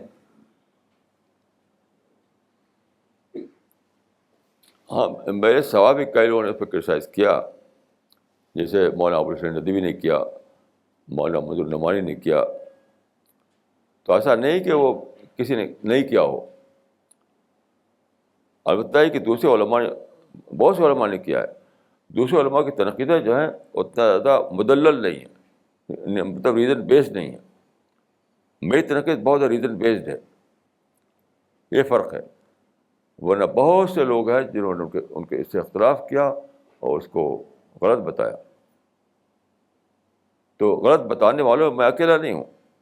البتہ یہ ضرور ہے کہ میری جو تنقید ہے بہت علمی ہے, بہت ریزن بیسڈ ہے, ریفرنسز اس میں ہیں، یہ سب باتیں ہیں. ورنہ بہت سے لوگ ہیں جو اس کو غلط سمجھتے ہیں، جیسے مولانا ابوالحسن ندوی، مولانا مدھر نعمانی، مولانا امیر حسین اصلاحی، مولانا عبدالرحیم اشرف، مولانا عبدالغفار حسن وغیرہ وغیرہ. This question is from Mr. Kaif Mahmood from Cambridge, UK. When the Meccans broke the Treaty of Hudaybiyah by helping the Khuzaz against the men of the clan of Abu Bakr, the Prophet marched to Makkah with a huge army. The Meccans tried to pacify the Prophet and reinstate the treaty, but Prophet was not willing, and the Muslim armies conquered Mecca, broke the idols in the mosque and burned them. Moreover, everyone in Mecca who had an idol in his house was required to destroy it. Then the Prophet sent his soldiers to destroy shrines in towns close to Mecca as well. Maulana, I would like to know your comment on this. نہیں دیکھیے، اسے picture جو بتائی ہے وہ صحیح نہیں ہے. رسول اللہ صلی اللہ علیہ وسلم نے ان کے خلاف جنگ نہیں کی تھی. وہ پیسفل مارچ تھا، پورا پیسفل مارچ تھا وہ.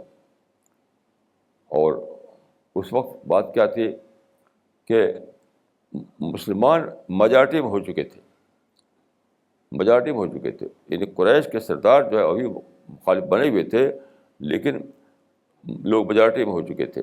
تو آپ نے پیسفل مارچ کیا اور کوئی لڑائی وہاں نہیں کی. آپ کوئی لڑائی نہیں کی، ان سب کو معاف کر دیا.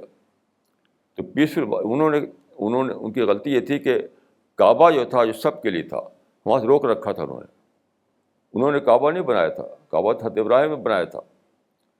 یعنی قریش مکہ جو تھا انہوں نے کعبہ تھوڑی بنایا تھا.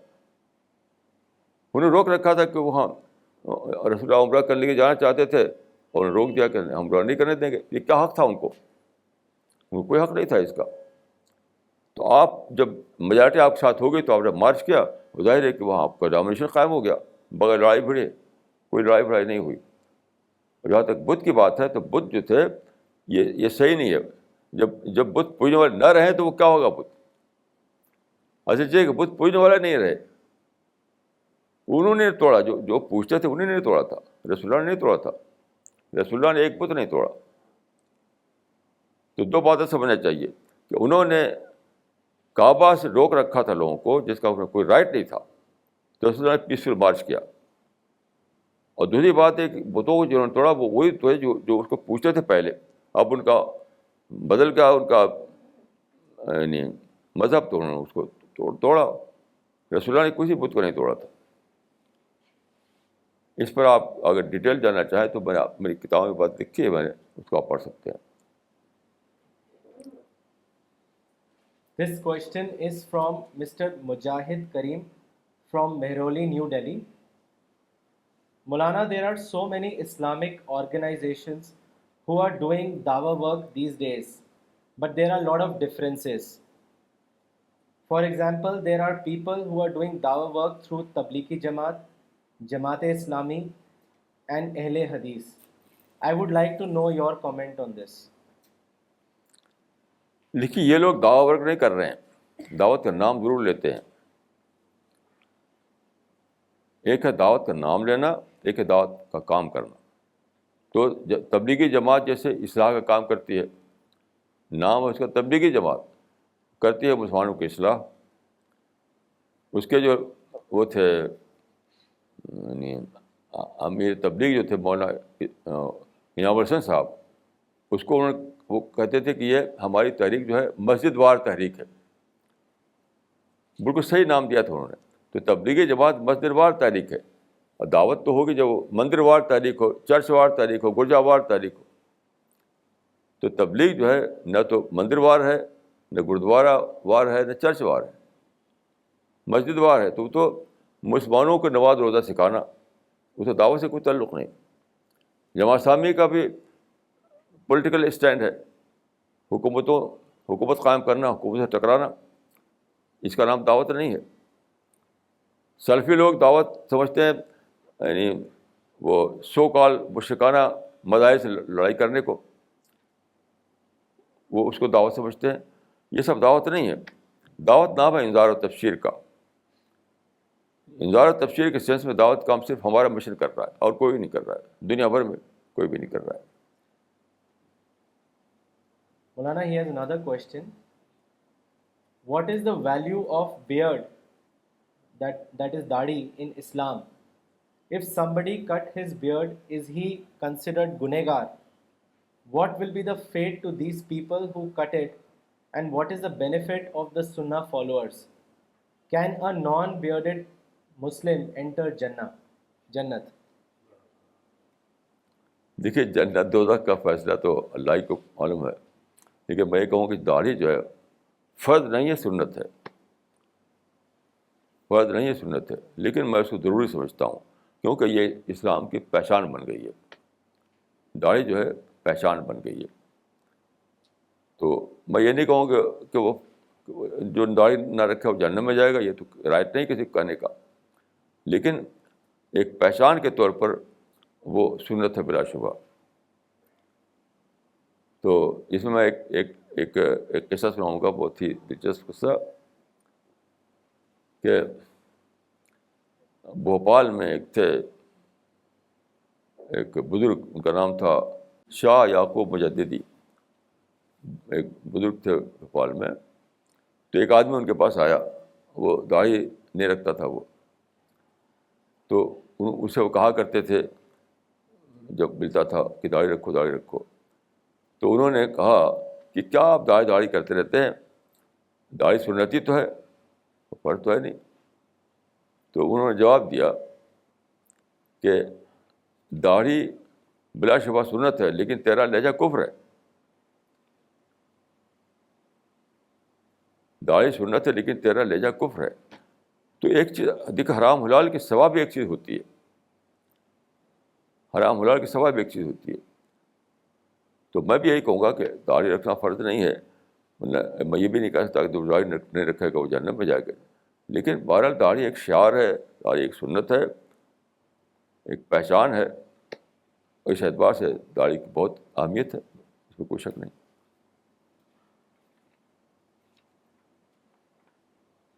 This question is from Mr. Mohammad Noman Rashid from Delhi.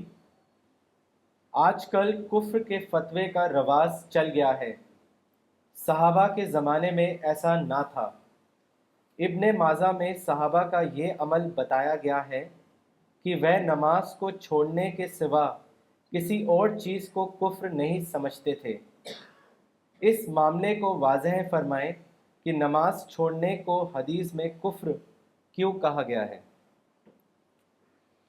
وہ بھی دیکھیے ہیمرنگ، لینگویج آف ہیمرنگ ہے.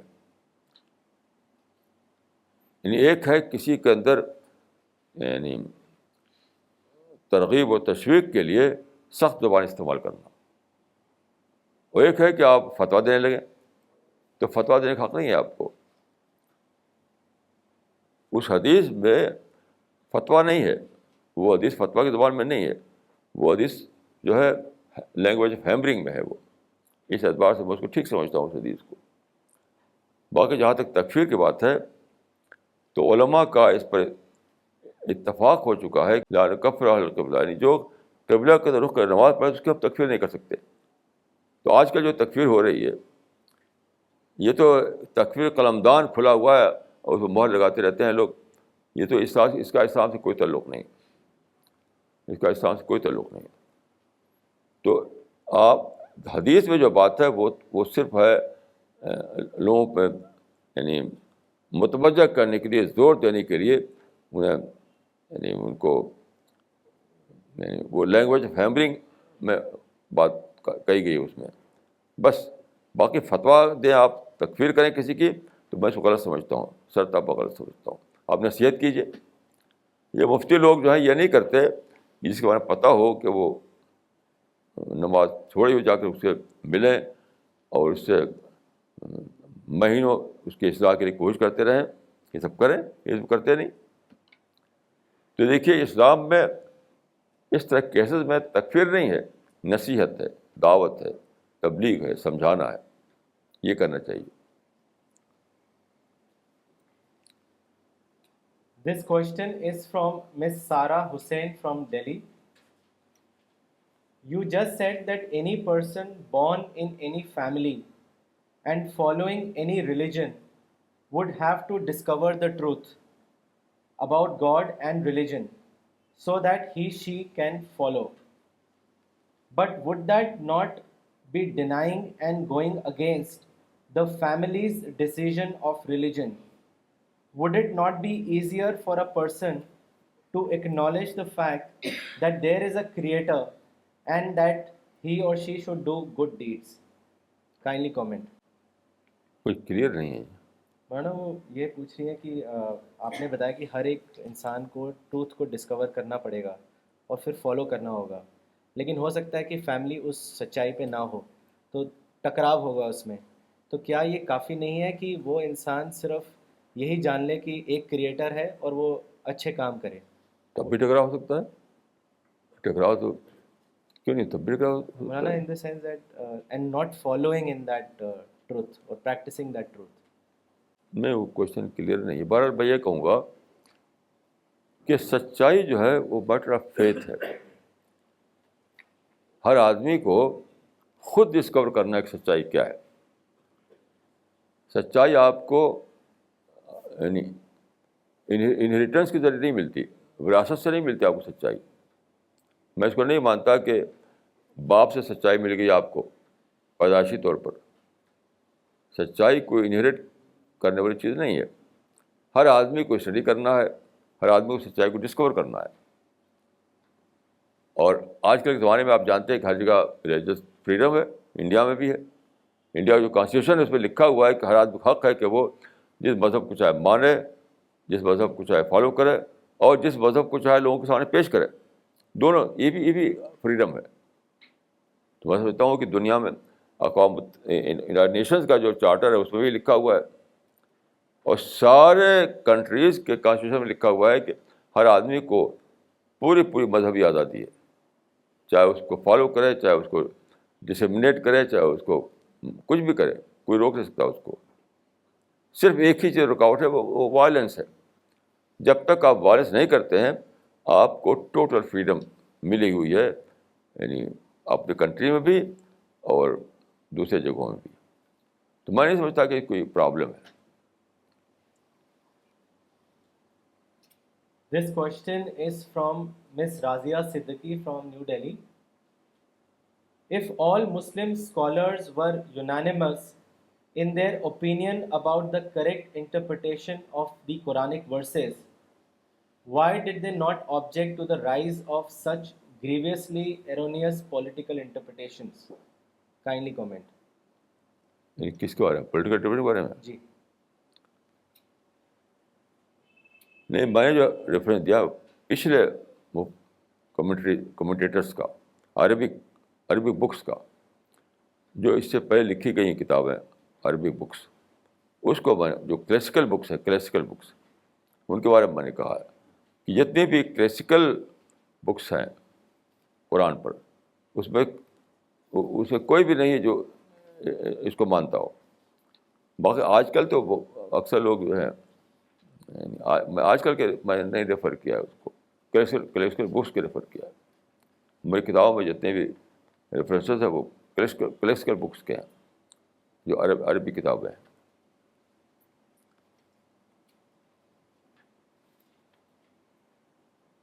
This question is from Mr. Yoginder Sikand from Bangalore. Maulana Sahab, today Zakir Naik has emerged as a major figure among Muslims through his television channels, and he is seen by them as being engaged in dawah. However, critics argue that his combative approach to other religions actually is a hurdle in the path of dawah rather than helping it. What do you have to say? دیکھیے، کوئی اپنے کام کو دعوت کہے تو اس سے دعوت نہیں بن جائے گا. ان کا جو کام ہے وہ تو ڈبیٹ ہے. میں نے بہت سی ان کی اسپیچز سنی ہیں، وہ تو ڈبیٹ کرتے ہیں، دعوت نہیں ہے وہ. دیکھیے، دعوت اور ڈبیٹ میں جو ڈفرینس ہے کیا ہے کہ ڈبیٹ ہوتا ہے اپنا پرائڈ اسٹیبلش کرنا، ڈبیٹ جو ہے اس کا پرپز ہوتا ہے اپنا پرائڈ اسٹیبلش کرنا. اور دعوت کا مطلب کیا ہے؟ دوسرے کا ویل وشر بن کر کے اس کو سچائی کی طرف لانا. تو دعوت کا جو انسینٹیو ہے وہ ویل وشنگ ہے, اور ڈبیٹ کے جو انسینٹیو ہے وہ اپنا پرائڈ اسٹیبلش کرنا ہے. تو بالکل شتانہ ماں بہنما, دونوں بہت زیادہ فرق ہے. تو بار کوئی اپنے کام کو دعوت کی کام کہے تو وہ اسے تھوڑی دعوت بن جائے گا. میں اس کو دعوت نہیں سمجھتا, اس کو ڈبیٹ سمجھتا ہوں. ڈبیٹ وہ پیس بھی نہیں ہے, وہ تو ٹکراؤ کی, یعنی اس سے جو سنے گا برابر اس کے اندر ٹکراؤ کا مزاج بنے گا. وہ پیس نہیں ہے. پیس تو اس کا نام جو ہے فارسی میں کہتے ہیں کہ برعکس نہند نام زنگی کافور. پرشین میں ہے کہ برعکس نہند نام زنگی کافور. ایک آدمی تھا بلیک, حبشی بلیک, تو بلیک کا نام رکھ دیا کافور. کافور جو وائٹ ہوتی ہے, تو اسے دیکھا شاعر نے کہ وہ ہے بلیک اور نام اس کا ہے کافور یعنی وائٹ. تو انہوں نے کہا کہ برعکس نہند نام زنگی کافور, کہ یعنی بلیک کا نام سفید رکھ دیتے ہیں. تو بہرحال یہ دعوت نہیں ہے, ہرگز نہیں دعوت ہے, وہ ڈبیٹ ہے. کسی کہانی اب آزادی دنیا میں ہے, آپ کو کوئی روک نہیں سکتا ہے, آپ جو چاہے کہیں. آپ ایک ٹی وی چلائیں جس میں آپ لوگوں کو نفرت اور وائلنس سکھاتے ہیں اور نام رکھتے ہیں پیس, کون روکے گا آپ کو؟ آپ ڈبیٹ کریں اور نام رکھتے دعوت, کون روکے گا آپ کو؟ تو یہ لوگ فریڈم جو ہے اس سے فریڈم سے فائدہ اٹھا رہے ہیں. باقی نہ وہ پیس ہے نہ وہ دعوت ہے. میں نہیں مانتا اس کو. پیس وہ ہے جو لوگوں کے اندر وہ لائے, محبت لائے, ایڈجسٹمنٹ لائے, لوگوں کو نرمی پیدا کرے, ماڈسٹی پیدا کرے. یہ وہاں ہوتے ہی نہیں ہے سب. تو نام رکھنے سے کیا ہوتا ہے؟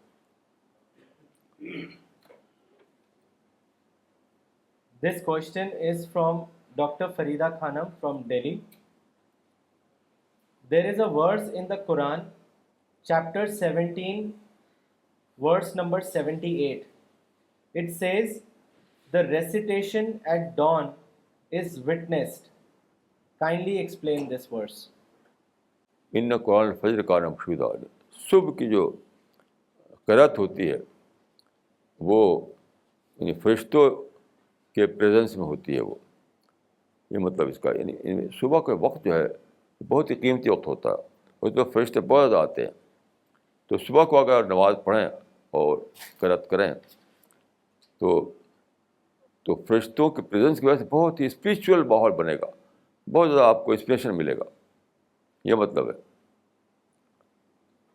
میں سمجھتا ہوں کہ سب سے 24 گھنٹے میں سب سے اچھا وقت ہوتا ہے وہ صبح کو ہوتا ہے. کیونکہ عجیب غریب بات ہے, لوگ دیر میں سوتے ہیں اور اس وقت کو کھو دیتے ہیں. اور جو لوگ فجر کی نماز پڑھتے ہیں وہ بھی فجر کی نماز پڑھ کے سو جاتے ہیں. یعنی ڈبل وہ ہے اس معاملے میں. کچھ لوگ تو وہ ہیں جو فجر کی نماز ہی نہیں پڑھتے, سوتے رہتے ہیں. کچھ لوگ وہ ہیں جو نماز پڑھتے ہیں اور نماز پڑھ کے سو جاتے ہیں. تو دونوں اس سے محروم ہیں صبح کے وقت سے. صبح کا وقت جو ہے اگر آپ اٹھیں اور اس وقت آپ اتنا پیس ہوتا ہے, آپ فریش ہوتے ہیں, اس وقت جو آپ قرآن کی قرأت کرتے ہیں تو ایک عجیب قسم کا اندر انسپریشن آتا ہے. وہ فرشتوں کی وجہ سے آتا ہے. ایسے میں یہ بھی مانتا ہوں کہ آپ کو صبح کو اٹھ کر واک کرنا چاہیے نیچر میں. دیکھیے آپ اتنے پارک ہیں, اتنے کھلے میدان ہیں, آپ جائیے وہاں پر.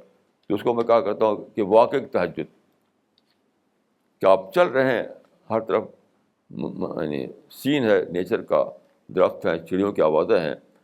تو یہ واکنگ ان دا نیچر ہے, واکنگ تہجد ہے یہ.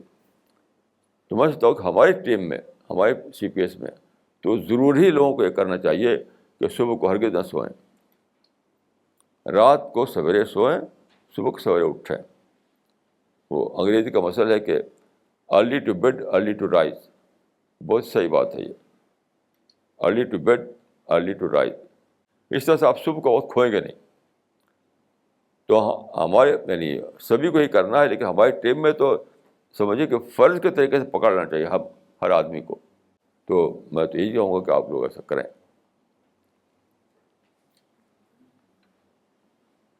This question is from Mr. Sajid from Lucknow.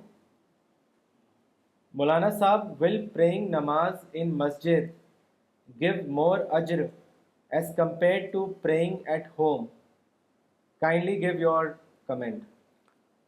دیکھیے اجر کا تعلق پلیس سے نہیں ہے.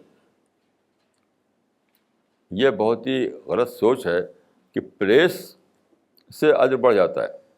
اجر بڑھتا ہے خشوع سے. قد افلح المؤمنون الذین فی صلاتہم خاشعون. جتنا آپ کے دل کے اندر اسپریچولیٹی ہوگی, جتنا خشوع ہوگا, جتنا خوف خدا ہوگا, جتنا محبت الہی ہوگی, اس کے اعتبار سے اجر بڑھتا ہے. پلیس سے اجر نہیں بڑھتا ہے. بالکل یہ جو تصور ہے میں اس کو بیس لیس سمجھتا ہوں کہ کسی پلیس کسی مقام سے اجر بڑھ جاتا ہے. ایسا کچھ بھی نہیں ہے. This question is from Mr. Zubair from New Delhi.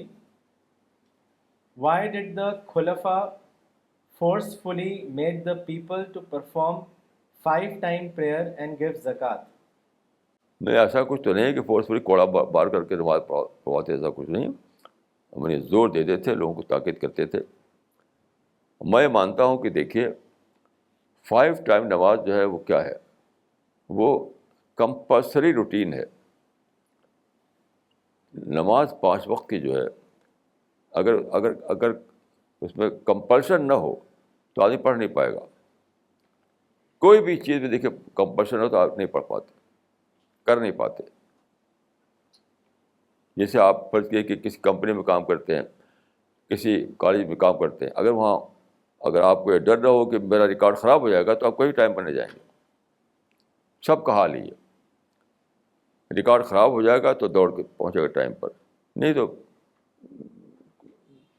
بہت ہی ڈھیل ڈھال طریقے سے کبھی پہلے جائیں گے, کبھی دیر میں جائیں گے.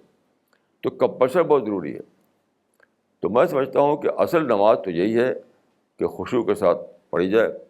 لیکن یہ کمپلسری روٹین جو ہے اس لیے ہے کہ آپ کو ریمائنڈ کرتا رہے.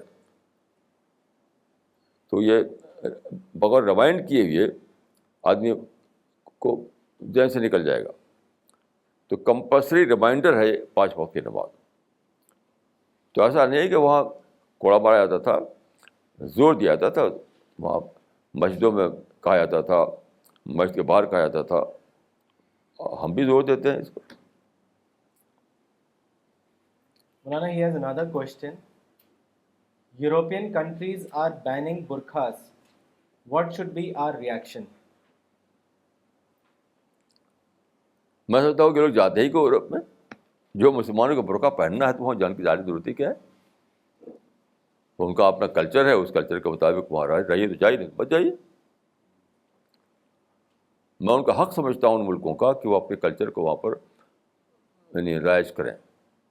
آپ کو نہیں پسند ہے تو آپ بچ جائیے وہاں. میں مسلمانوں کو بلیم دیتا ہوں کہ تم کو اپنے کلچر پہ چلنا ہے تو وہاں جاتے کیوں ہو. ان کے کلچر پہ چل سکو تو جاؤ, نہیں تو اپنے ملکوں میں رہو, اپنے وطن میں رہو. جا کے وہ رہنا اور زبردستی کرنا کہ نہیں اپنا کلچر چلائیں گے یہاں, میں تو اس کو بہت ہی زیادہ آبجیکشنیبل سمجھتا ہوں. This question is from Mr. Ramesh Siddiqui from New Delhi. Darul Uloom issued a fatwa against working women that their earnings is unlawful. Maulana, what is your comment on this? یہ بالکل ہے absurd فتویٰ ہے, اور انہوں نے تو اس سے رجوع بھی کر لیا ہے. ہندوستان ٹائمس میں آیا ہے ان کا. وہ فتویٰ تھا تو بھی غلط تھا, رجوع بے معنی ہے. یہ کوئی فتویٰ ہے, یہ کوئی فتویٰ ہے. یہ فتوے کو لوگوں نے یعنی تماشا بنا دیا ہے. آج کل جو فتویٰ چل رہا ہے یہ فتویٰ ہے ہی نہیں, یہ تو اخباری اشتہار ہے. کیونکہ اخبار والے خوب چھاپتے ہیں تو جھٹ سے آپ فرنٹ پیج آ جاتے ہیں تو آپ فتویٰ دیتے ہیں. کچھ نہیں, اسلام میں دعوت ہے, فتویٰ نہیں ہے. آپ لوگوں سے نصیحت کیجیے, جا کے سمجھائیے, ان کے مائنڈ کو ایڈریس کیجیے. یہ فتویٰ کہہ دینا. میں اس فتوی بازی کو اس کو میں کہتا ہوں فتویٰ ایکٹیویزم. میں اس کو کہتا ہوں فتویٰ ایکٹیویزم. یہ بالکل بیس لیس بات ہے. فتویٰ ایکٹیویزم اسلام میں نہیں ہے. اسلام میں دعوت ہے, نصیحت ہے. یہ فتویٰ ایکٹیویزم جو ایک بدعت ہے, میں اس کو بدعت مانتا ہوں. فتویٰ ایکٹیویزم کو میں بدعت سمجھتا ہوں.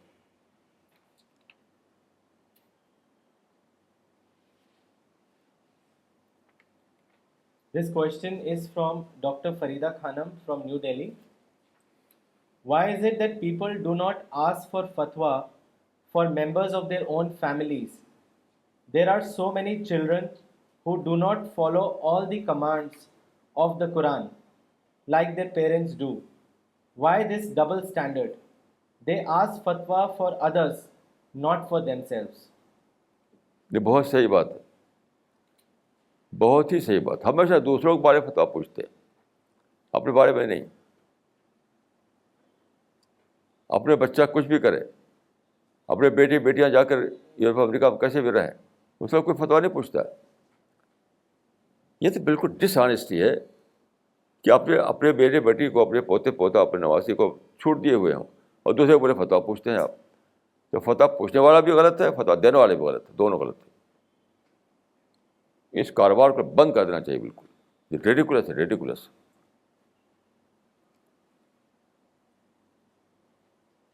This question is from Miss Nigar from Bangalore. After the Prophet Muhammad, who was the best person who did dawah work, please tell us one name or organization in the present age in the Muslim world who is engaged in strong dawah work today. وہ تو ہماری CPST میں ہی دعوت work کر رہی ہے, باقی تو کوئی دعوت ورک کر نہیں رہا ہے. دعوت کا نام لینے والے بہت سارے ہیں, لیکن رسول اللہ صلی اللہ علیہ وسلم کا جو دعوت کا طریقہ تھا, صحابہ کا جو دعوت طریقہ تھا, اس کو ہم نے ریوائو کیا ہے. ہمارے مشن, ہماری ٹیم نے ریوائو کیا ہے, اور تو کوئی بھی نہیں. میں ایک بار امریکہ گیا تو ایک صاحب تھے, آپ کہتے ہیں دعوت ہم بھی دعوت کرتے ہیں, ہم بھی دعوت ورک کرتے ہیں. تو میں نے کہا کہاں دعوت کرتے ہیں؟ کہا اچھا میں آپ کو دکھاتا ہوں.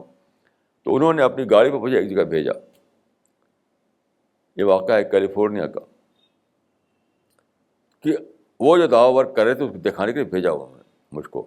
تو ہم گئے, ایک بلڈنگ تھی, اس بلڈنگ میں ایک لیڈی اور ایک مرد تھے, بہت ہی بزی تھے وہ. کتابیں سب بہت ساری تھی وہاں پر. تو میں نے پوچھا بھی کیا کرتے ہیں آپ؟ تو انہوں نے بتایا کہ امریکہ کے اسکولوں میں جو کتابیں پڑھائی جاتی ہیں ان سب کو ہم نے اکٹھا کیا ہے, اس کی اسکروٹنی کر رہے ہیں کہ کہاں کہاں اس میں اسلام کے یا مسلمان کے خلاف ہے. یعنی امریکہ کے اسکولوں میں جو کتابیں پڑھائی جاتی ہیں اس میں کہاں کہاں ان کے اپنے نزدیک اسلام کے یا مسلمان کے خلاف ہے, اس کو نکال رہے ہیں. پھر ہم اس کو بھیجیں گے یہاں کے منسٹری آف ایجوکیشن کو. یہ تھا, اس کو دعوت ورک سمجھ رہے تھے. میں کہا تو بلی ورک ہے. جب میں دیکھ کے آیا تو میں نے کہا تو بلی ورک ہے, اس کا دعوت ورک کر رہے ہیں آپ. ایسے لوگ دعوت ورک کہتے رہتے ہیں, لیکن دعوت ورک صحیح معنوں میں رسول اللہ والا دعوت ورک, صحابہ کرام والا دعوت ورک, وہ صرف ہماری ٹیم کر رہی ہے اللہ کے فضل سے. This question is from Miss Nagma Siddiqui from New Delhi. Why did the political interpretation of Islam become so popular? Maulana, kindly comment on this. ہر وہ چیز پاپولر ہوتی ہے جس میں ہنگامہ کرنا ہو, ہم دوسروں کو بلیم دینا ہو, اسٹیج پر چیخ سے بولنا ہو, وہ پاپولر ہو جاتا ہے. اگر آپ ایسی بات کہیں جس میں خود آپ ایڈریس ہوتے ہوں تو پاپولر نہیں ہوگا, اور دوسروں کے خلاف گولی چلانا تو خوب پاپولر ہو جائے گا.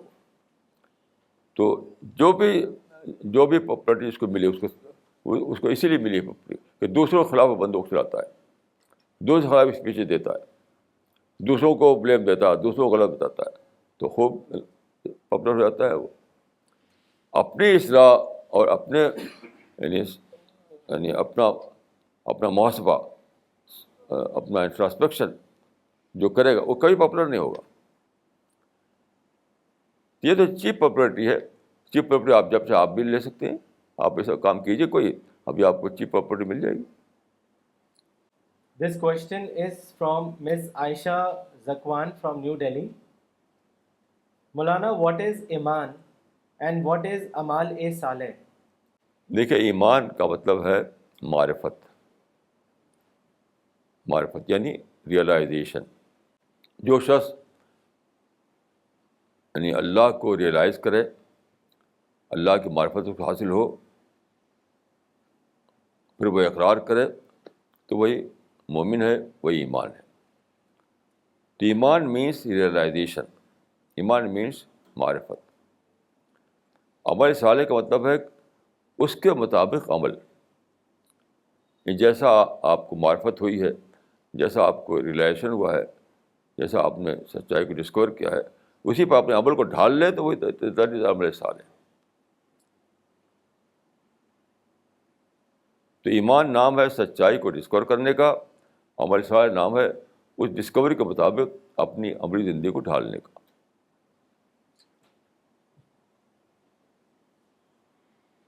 This question is from Mr. Mujahid Kareem from Mehroli, New Delhi. Maulana, kindly explain how can one accept your challenge that only your team is doing actual dawah work and not others? بتائیے, آپ نام بتائیے کسی کا تو میں بتاؤں گا آپ کو. چیلنج کہاں ہے یہ؟ میں دنیا بھر گیا ہوں, ہر جگہ دیکھا ہے. آپ بتائیے کسی کا نام بتائیے, بتا دوں گا بھی آپ کو کہ دعوت نہیں کرتے ہیں, وہ دوسرا کام کرتے ہیں. بیسیکلی ملی کام کریں سارے لوگ, اور ملی کام کو دعوتی کام بنا رکھا ہے. جیسے کہ میں آپ کو ایک مثال دی, جتنے ہیں سب ملی کام کرتے ہیں, ملی ورک. تبلیغ جماعت کام ہی ملی ورک ہے. وہ یعنی مسلمانوں میں دیکھا انہوں نے کہ نماز روزہ نہیں کرتے لوگ, تو نماز کے لیے نکل پڑے. وہ دیٹ از ملی ورک, تبلیغ ورک نہیں ہے وہ. دیکھیے دعوت اور تبلیغ یہ دو ورڈ جو ہیں اسی معنی اس معنی میں انذار و تبشیر ہے, یعنی غیر مسلموں تک اللہ کا پیغام پہنچانا. غیر مسلموں تک, یعنی یہ جو ٹرم ہے دعوت و تبلیغ کا, یہ یعنی ایکسکلوسیولی یہ غیر مسلموں کے لیے آیا ہے. اور یہ لوگ جو کام کرے وہ تو ملی ورک ہے, اور اس کا نام رکھ دیتے ہیں دعوت ورک. اس سے کیا ہوا؟ یعنی دیکھتے ہیں کہ مسلمانوں میں انہوں نے یعنی جتنے بھی میں جانتا ہوں سب ملی ورک کرتے ہیں, وہ دعوت ورک نہیں کرتے. دعوت ورک مانے انذار و تبشیر. انذار و تبشیر. اگر آپ کو اس سے اختلاف ہو تو مجھے نام بتائیے تو میں بتاؤں گا آپ کو.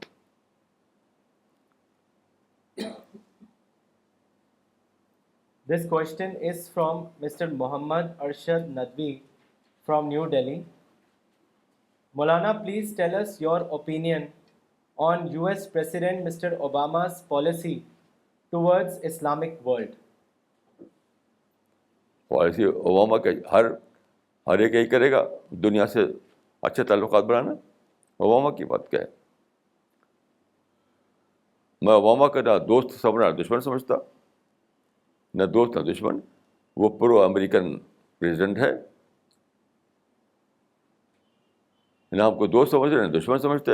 اس کو امریکہ کے انٹرسٹ میں جو بات ہے وہ اس کے لیے وہ کوشش کر رہے ہیں. وہ بس دیٹس آل. یہ ہر ملک کا پریزیڈنٹ یہی کرے گا, ہر کنٹری کا پریزیڈنٹ یہی کرے گا. کسی بھی ملک کا پریزیڈنٹ جو ہے یا وزیر اعظم جو ہے وہ پرو مسلم نہ ہوتا, نہ پرو اینٹی مسلم ہوتا, وہ پرو نیشن ہوتا ہے. بس یہ خام خواہ ہم اس کو سمجھ لیتے ہیں کہ اس کو کہ یہ پرو مسلم ہے, وہ اینٹی مسلم. ایسا کوئی بھی نہیں, نہ اوباما نہ کوئی دوسرا. میں اس کو بالکل بیس لیس مانتا ہوں اس کو.